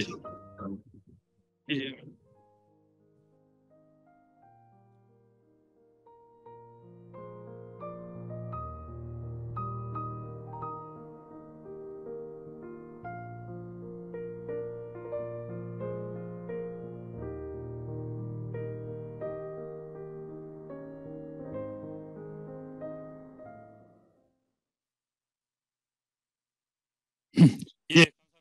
Well, thank you for the messages. So, well, from House and the Senate, we received the messages. 22 members from United States shared this, the message of encouragement. Please give a big hands in order to express our great appreciation. So there is one person I'd like to introduce. So Secretary General of Korea of all is here with us today. And celebrating 19th North Korea Freedom Week, Secretary General here with us, together with Mr. Kenji Sawai and Ri Sora, made a tremendous effort. So please give a big hands to her. So now we are going to have a Korean session. So we are behind the schedule. About 14 minutes has been delayed. I'd like to ask your understanding. So could you shorten your presentation time? That will be tremendous help. The first speaker in the Korean session is Mr. Sun Kwang-ju. He is a chairperson of the Korean Network for Advanced Countries. Ladies and gentlemen, please welcome Mr. Sun with a big hands. Well, hello, ladies and gentlemen. There are many people. I'd like to express my sincere thanks, but time is limited, so I'd like to ask your understanding for that. Well, today, what I want to say is the weapon, thousands of times the more powerful than North Korean nuclear weapon is a Korean liberal democracy. And I have the papers to read, but time is very limited. So I'd like to deliver key messages. So Hyunseung Lee administration, when he implemented North Korean policies, what should receive priority? That is my message to be shared today. In very brief manner, I'd like to share my thought about it. As well aware, starting from 2000, and we initiated discussions and a summit between North Korea and South Korea, and we had a full summit between two Koreas. So the Pyongyang, the summits, and also the June and the September, the summits, and all of them went into failure. And what I want to say is there is a structure through which we inevitably experience a failure. Just like any other administration, Hyunseung Lee administration want to solve nuclear issues first that receive great priority. For the last few decades, we want to solve nuclear issues first, but we experience a failure all the time. So when we have a dialogue with North Korea, only follow the North Korean positions. So when we say part A and part B in kind of a contract, the North Korea is a part A, which means North Korea drive all the leaderships. So in order to have successful discussions, we should play leadership. We should in the driver's positions, but it's not. Now, North Korea once said that they are going to give up all the nuclear programs, but they did not give up any nuclear program. So the Kim Jong-un wanted to have the negotiations, but if things are not done as they want, then just that they leave negotiation table. So, the United States and Korea is a part B in this negotiation. North Korea is a part A, which has all the leadership. Then why should we change it? And I believe the strategic and the leadership should be implemented. I cannot share all the details. Maybe next opportunity, I'd like to share details. And today, I'd like to share only 4 main points. So when we have the North Korean issues, the biggest power we have is alliance with the United States and Japan, and the alliance with the free nations. Even though we have the higher and the superior economic situations compared to that of North Korea, South Korea alone cannot deal with North Korea. So what I want to emphasize is we should fully utilize this alliance between Korea, South Korea, and the United States and Japan. The second strategy we should implement is the democratic value in South Korea is a more powerful weapon than the nuclear weapon in North Korea. So actually, when we see the North Korea is a society built with ideology from the beginning. Since it has been like that for over 70 years, changing to Marxism, Lenin communist ideology, and the Juche ideology, and the Kim Il-sungism. And the correct solution is to solve the problem of ideology. With ideology, we need to understand this. I served as a researcher in the National Research Institute. I supported Dr. Hwang Jang-yeop. And also the Dr. Suzanne Scholte and delivered special messages in the funeral of Hwang Jang-yeop. Taking this opportunity, I'd like to express my sincere thanks once again. As I said, North Korea is a country and a society which was built based on ideology. So in order to solve North Korean problem, we should deal with the ideologies. So if we only provide aid, we cannot see any changes. So Kim Il-sung, Kim Jong-un administration, they received the aid from South Korea, but they didn't make any changes. We provide US dollars and provide aid and also provided financial support in order to build infrastructure in North Korea. But there was no changes. North Korea received all this aid, but they refused to be changed. As I said, North Korea is the country and the society that was built on the ideologies. There has been many different ideologies like Marxism, Leninism, Juche ideology, and the Kim Il-sungism. All these ideologies have been rooted down in the North Korea. So in order to deal with the North Korean issues, we should fully understand these ideologies and also make a proper movement. So, information campaign should be done as well in a very wise manner. When we have information campaign, North Korea might do the military provocations. So how we can deal with the issues? We should deal with this issue based on alliance between United States and Korea. So we have a great deterrence powers against North Korea based on alliance between United States and Korea. So back in the Park Geun-hye administration, there was one exemplary case. North Korea only come to negotiation table when they have in difficult situations. So what is necessary is to push North Korea to difficult situation. By doing so, we can invite North Korea to the negotiation table. So, actually, South Korea had the broadcasting towards North Korea, and North Korea they demand South Korea to stop this. The broadcasting within 48 hours. So we refused to do that, and North Korea fired a missile, but that was the end. And they could not raise further the missile because when they saw the situation and the alliance between US and Korea was so strong, so they could not make further provocations. So the North Korean personnel came to negotiation table in order to make changes.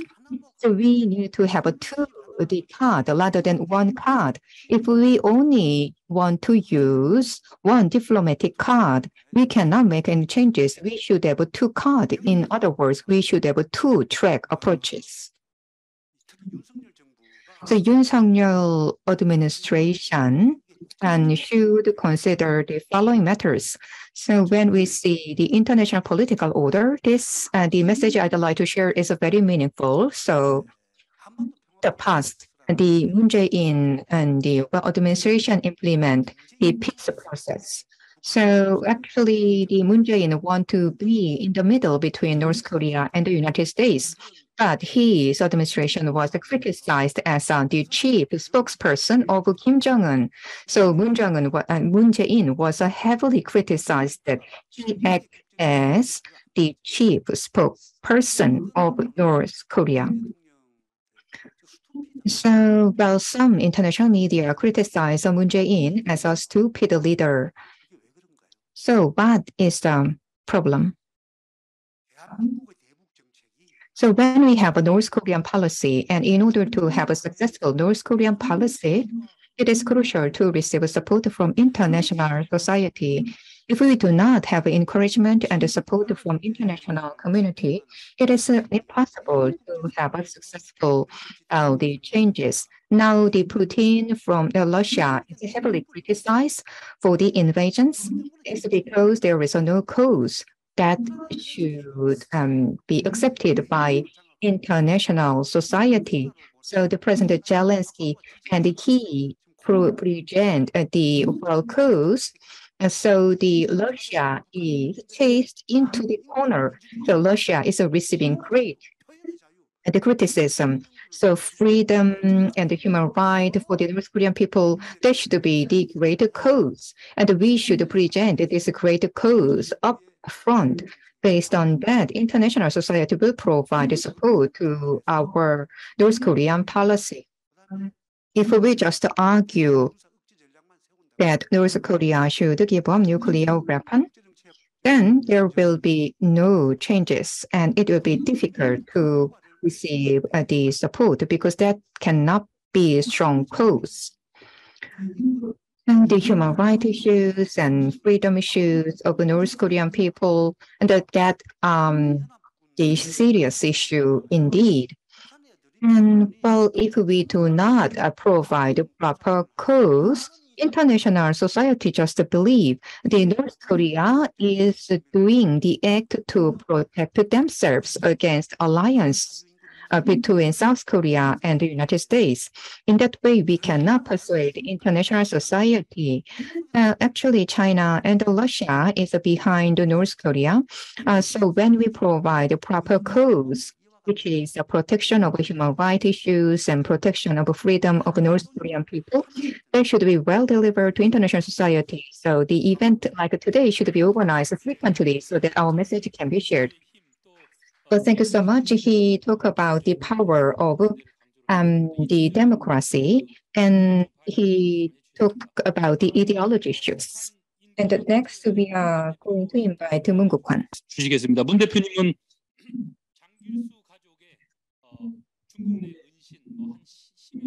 And Mr. Moon, and in the past has helped Jang Gil-soo hide in China. And later, he helped Mr. Jang to escape North Korea and to come to South Korea. So he has engaged in many human rights activities regarding North Korea. Please have 5 minutes for a remark. Thank you. Well, actually, I was given more than 10 minutes, but now you say I have to finish my remark within 5 minutes. But anyways, I have long prepared for this speech. Well, what should I say? Just in 5 minutes. And let's do it this way. Do you know what this book is about? And that's a diary of Jang Gil-soo. He wrote in a hidden place in China. And Mr. Jang is calling me as a big father in this book. And the book is well received in the market by people. Why is that? Why this book is so popular?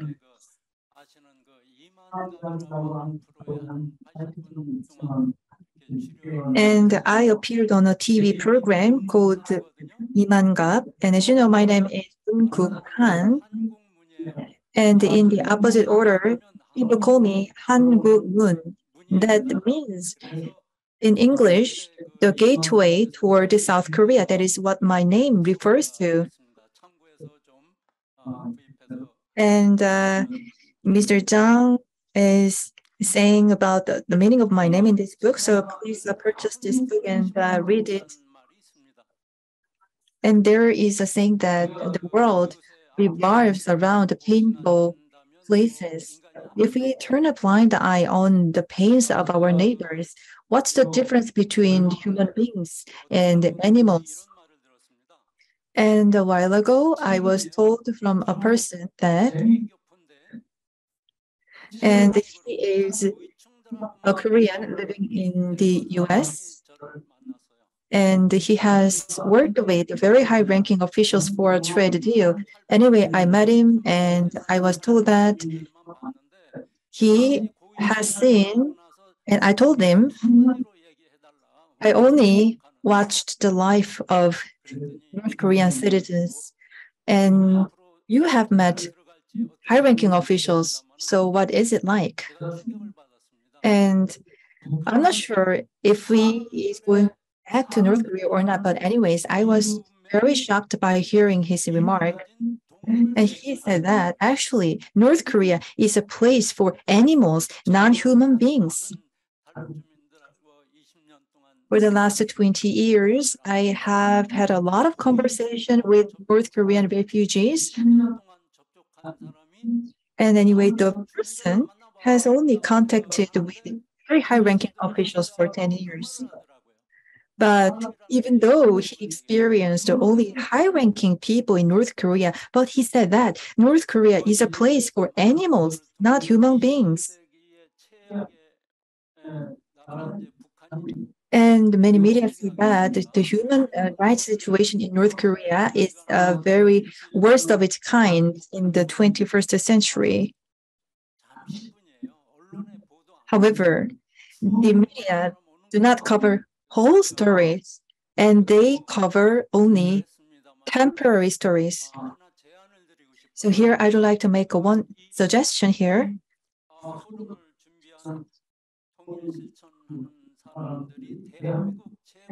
And people from Action for Korea United, they are the best of its kind NGO in Korea. And I think the AKU is the best and the biggest organization among organizations working for unification in Korea. So I would like to make one suggestion at this event. And as Dr. Ryu Jae-poong mentioned, we need to approach this issue of unification with a new paradigm. What is the new paradigm? Now, the people in Korea and the people across the world should promote a great awakening movement. Then for that, what we should do? What kind of preparation should we make?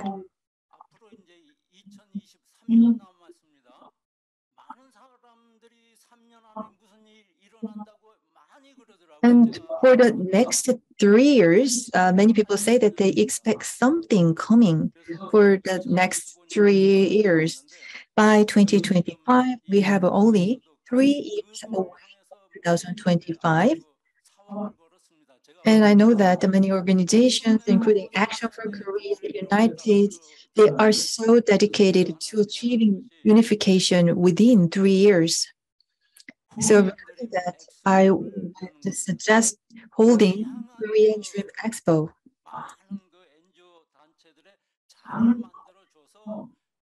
Let's provide an opportunity for many NGOs to share their opinions through the expo in Seoul. So through the events, we can promote a great awakening movement for all the people. And expo events will include a lot of activities like entertaining or dancing events as well. And some of you have already aware of this.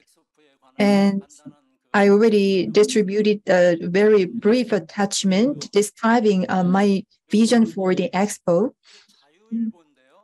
And this is Tayu newspaper. Anyone who have seen it? I see many hands raised up. And this Tayu Ilbo, Tayu daily paper said that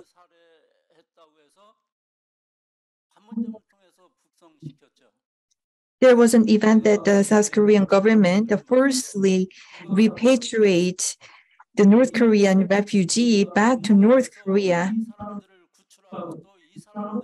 saying that the person killed 16 persons. And who committed such a crime? It was covered by the Jai-ilbo, but it turned out that it was total lie. Actually, the person who was sent back to North Korea did not kill anyone, did not kill any of the 16 persons. So all the stories about the guy were lies.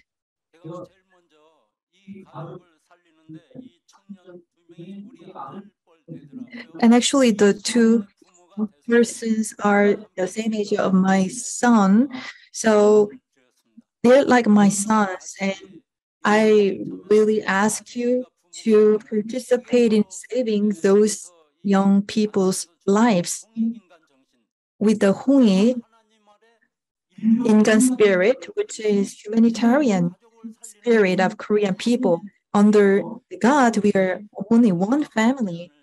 So this is my suggestion of making a great effort to save those people.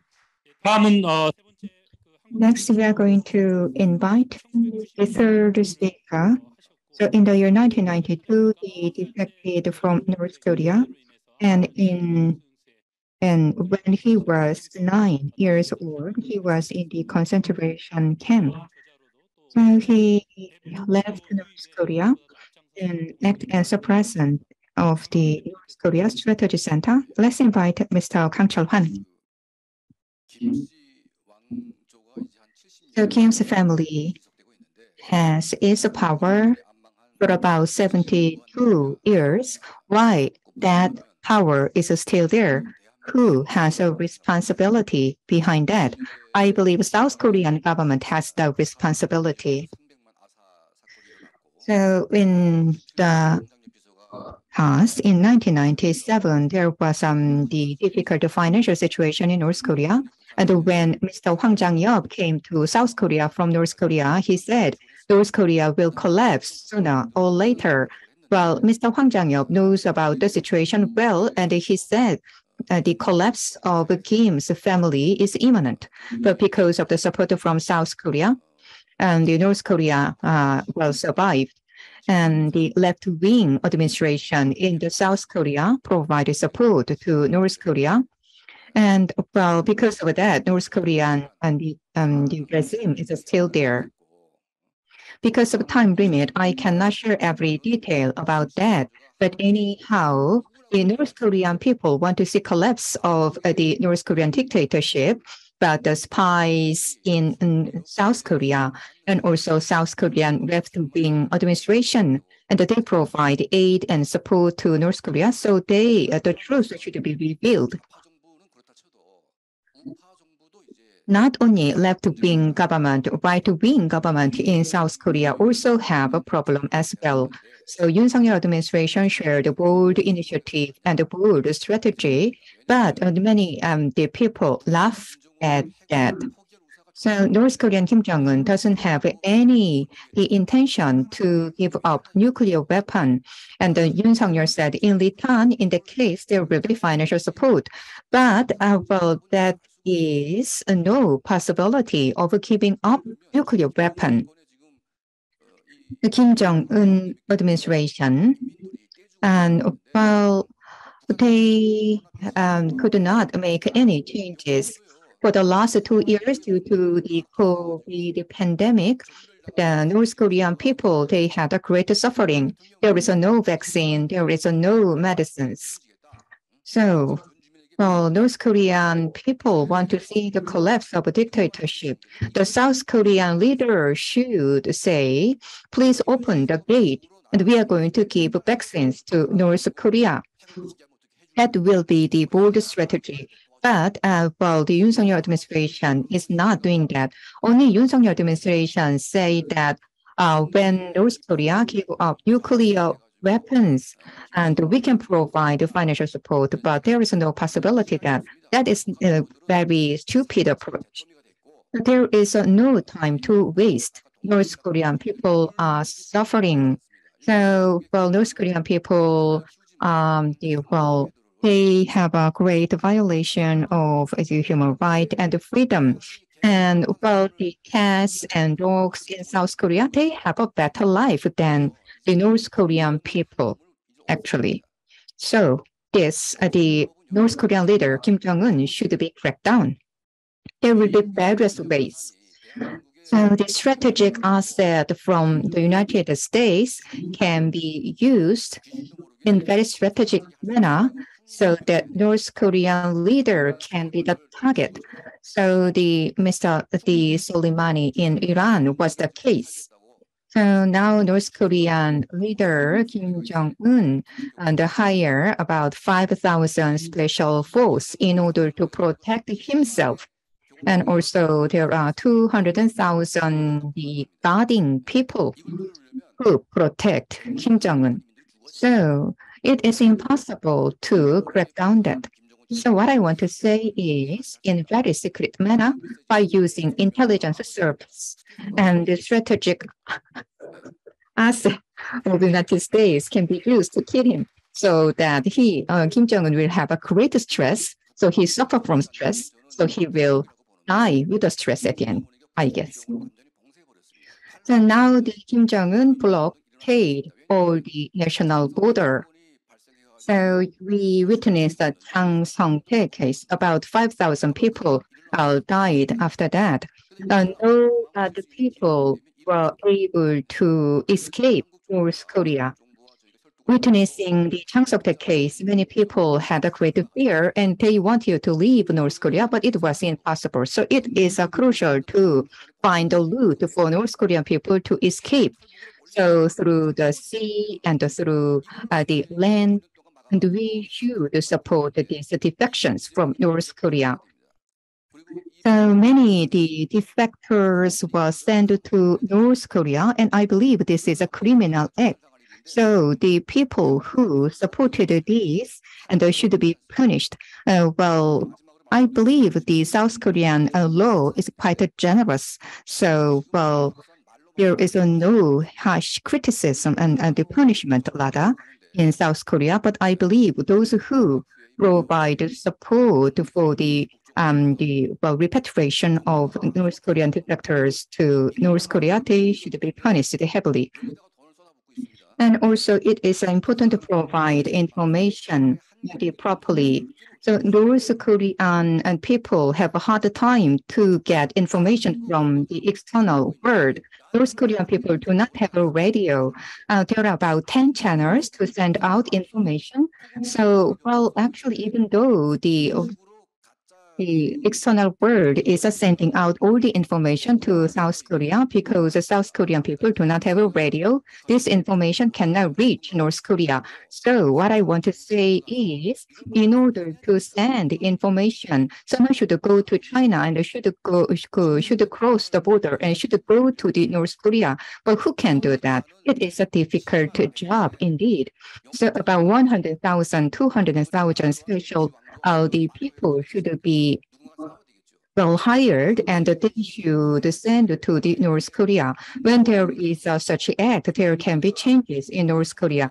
Otherwise, we cannot make changes. We talk about information campaign, but there is no radio owned by North Korean people. So how come they can reach all the information? So what I want to say is we should send actual people to North Korea. That's what I want to say. Thank you. 예, 북한이 To free up North Korean people and improve human rights. And all three speakers have been a lot of making efforts, and please give them a big round. Now let's move on to the Q&A session. And we don't have enough time, so maybe we can have around 5 or 6 minutes to take some questions from the floor, maybe from 2 or 3 people. So if you have any questions, please raise your hand.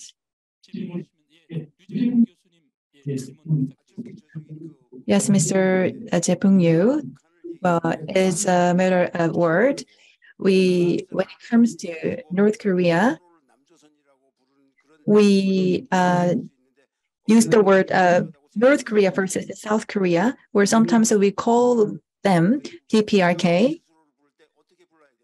So how should we call ourselves? South Korea or Republic of Korea?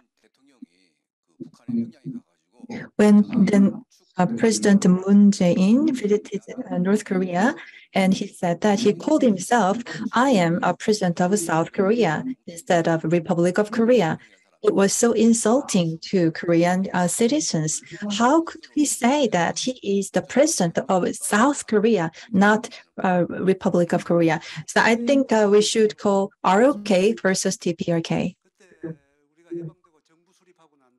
Well, after Korean liberation from Japan and establishing our own government, we introduced our own constitution of the Republic of Korea.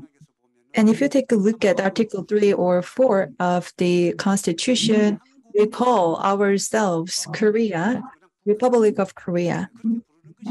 And North Korea can be referred to as DPRK. Well, actually, it could be a little bit different from the constitution in Korea and international laws or conventions. So please ask your question briefly. So three speakers provide a great the insight. And some said South Korean people and South Korean government are rather stupid. Do you know what is the reason behind that? Who want to answer this question? So, Mr. Son? So, after all, so in very detailed the perspective, well, there are many things to share. It is a rather complicated. So we are divided country. And so there are South Korean and the people who still support the activities of North Korea. There are many people like that in South Korea. That's why some of the acts done from South Korea be seen as a stupid activity. So South Korean people and the South Korean government should set a clear target regarding North Korean policy. We should strictly follow our constitution in order to establish our North Korean policy. And also the freedom of human right for the 23 million North Korean people can be the goal, objective, and target. This target and objective should be shared among the South Korean people and the South Korean government. But we cannot have this shared goal. That is a problem. And also, we should have two different perspectives. One for the North Korean regime, second is the North Korean people. We should see differently, but we have one view. That is problem. So when we see North Korean and the regime, and actually we receive and collect many information from the factors, but we digest that information based on our perspective. South Korea is a well-off nation, and there are things to be protected regarding the universal values. So when it comes to North Korea, the situation is very different. But our perspective towards North Korea should be changed. In order to make changes in North Korea, one thing that should be changed is only one, which is the leader, Kim Jong-un. So, well, we should actually give threats to the Kim Jong-un. And because we do not have that kind of a stance, that's why we are always part B in our negotiations. The Russian troops, they have a great suffering in Ukraine. And North Korea, the military force compared to that of Russia, that is very small. And the North Korea argue they have a nuclear power, but compared to the nuclear power that is owned by United States, nuclear power by North Korea is nothing. So, well, if you to fire the one single missile and one single nuclear weapon, then you, the Kim Jong-un, will be the first target. So we should provide that kind of strong messages. The Kim Jong-un, and actually he took about all these provocations, but Kim Jong-un is getting fatter and fatter. It's all because of stress. So I believe you have a lot of questions. Time is limited and constrained, so we can have the possible future opportunity. And now we are going to move to the closing session. For this, we are going to invite Mr. Kim Choong-whan. So Mr. Kim Choong-whan have a 5-page paper. So could you shorten the script? And also after that, we are going to invite Mr. Seo Inteck. Then let's invite Mr. Kim Choong-whan, the co-chair of International Solidarity for North Korea's Religious Freedom, will be invited first. I'm invited you to share my idea and some opinion in this closing ceremony. So first of all, I'd like to extend my sincere thanks to every one of you for being with us today. So many people participate here in person, and also some deliver special messages through the video clip, and thank you so much. And well, I'm going to deliver this message, but this is a representative message indeed. I'd like to extend my sincere thanks to Ms. Suzanne Scholte for your presence here. About 10 years ago, I met her personally, and still Ms. Suzanne Scholte to make a tremendous effort in order to make changes in North Korea. My special thanks go to Dr. Jai-poong and all other speakers and the leaders. I cannot call out the name of every person here, but I'd like to extend my sincere thanks indeed. Well, currently I'm the co-chair of International Solidarity for North Korea Religious Freedom, Secretary General of Parliamentarian Society of ROK. For the last 2 years, because of the COVID pandemic, the border was blocked, so we could not do anything about North Korea. Actually, without the border, the blockade, actually, we do not have much things can be done for North Korea. But for the last few months, all the religious leaders from many different religions gathered together, to make changes. And now we are nearly the end of the COVID pandemic, so we are going to further strengthen our effort. So the Catholic leaders and also other religious leaders from the Buddhism and other religion will gather together. We are going to join force to make changes in North Korea down the road. United States and Japan and other countries have a great interest about Human Rights Act. And Korea is not exception. In Korea, we enacted the North Korea Human Rights Act. But for the last 5 years, and this, the North Korean Human Rights Act was dormant. There was no the effective activity done based on this Human Rights Act. So previous administration, Moon Jae-in administration, did not do anything in order to cooperate with the North Korean regime. So now the administration has been changed. So it is important to make use of this Human Rights Act. So all these wrongdoings will be noted down. So that will be punished later. So what I'm doing now can be the written down, and they can be handed down in our history, and my next generation can be criticized and punished for that. And the people should know about that. So I sincerely hope that current leaders make great effort to make changes based on the North Korea Human Rights Act. So United Nations and the United States and Japan, with them, Korea should have a close collaborations. And the Ms. Suzanne Scholte and the Dr. Jai-poong, all these leaders can make great leaderships in order to make changes. And I believe we should join our force together and deliver our messages to the North Korea.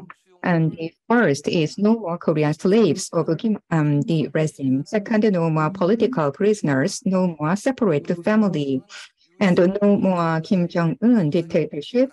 all Koreans free and let us lead the way. And we want to deliver these messages to North Korea by collecting the intention and the determination of all of us. I'd like to send out this message to North Korea. And to the South Korean government, we'd like to send a message that the North Korean Human Rights Act should be enacted and practiced and implemented in South Korea.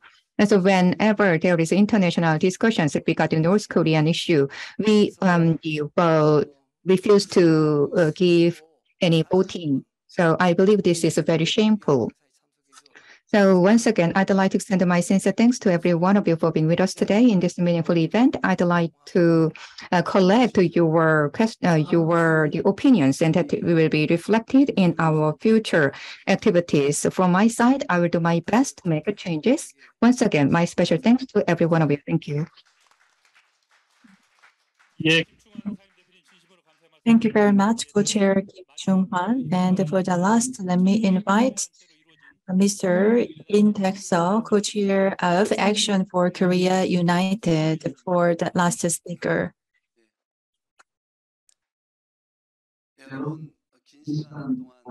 Ladies and gentlemen, thank you very much for taking your seat until this moment. Global Peace Foundation and Action for Korea United, on behalf of the organizations, I am very grateful to you.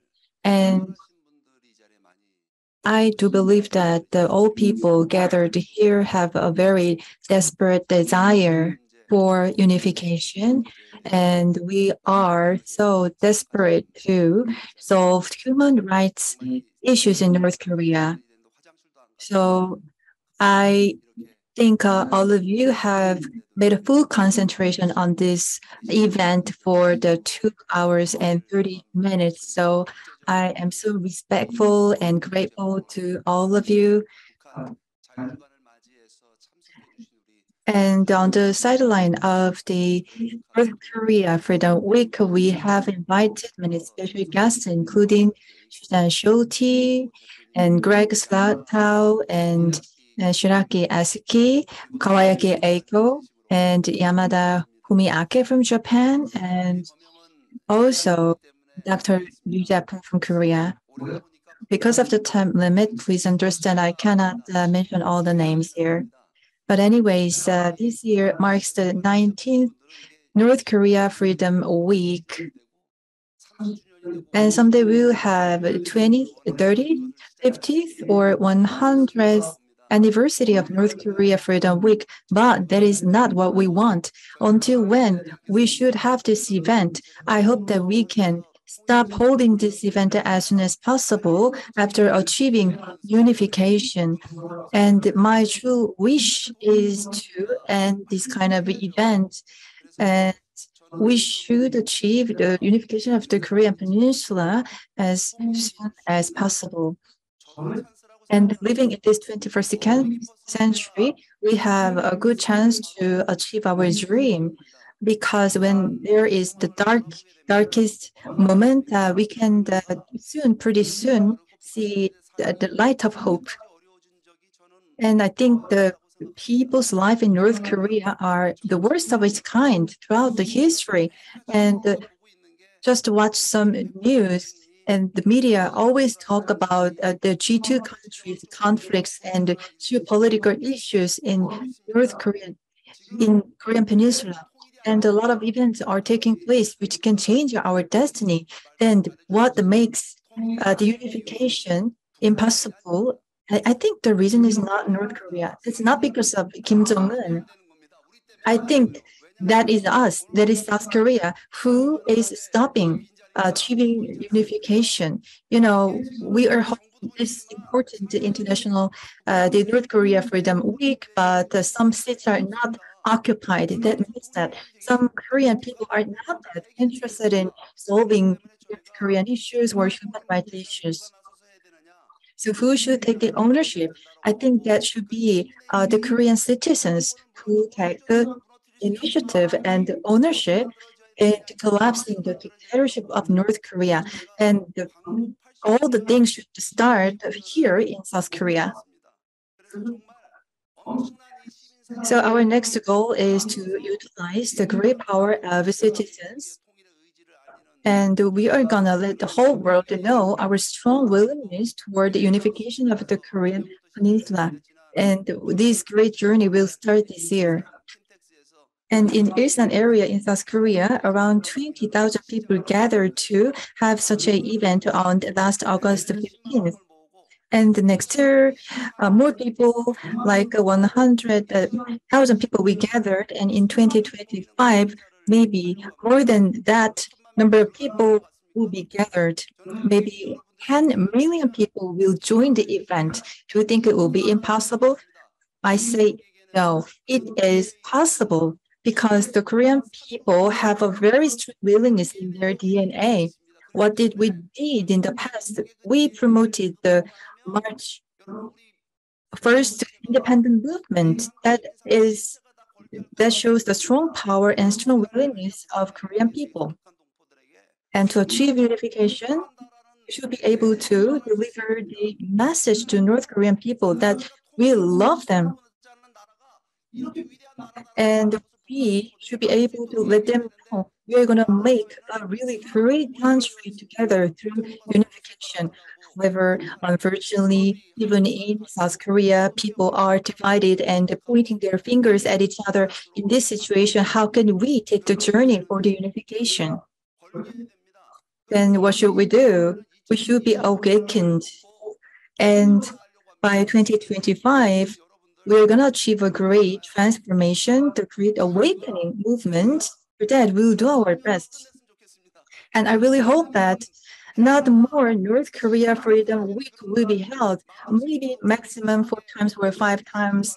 And I really hope that we can have the day of the ending this North Korea Freedom Week through unification. Thank you very much.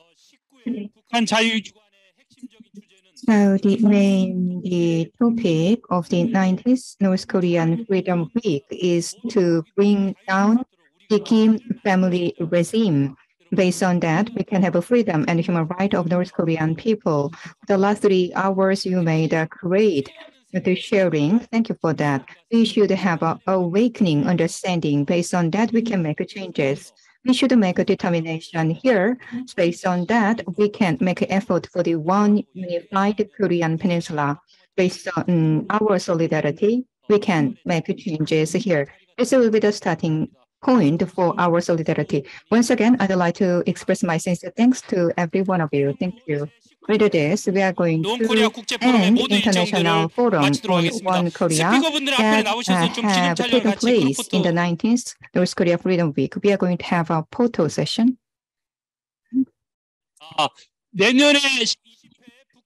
So next year, the 20th North Korea Freedom Week will be taking place in North Korea. All of you are invited for that. We are going to invite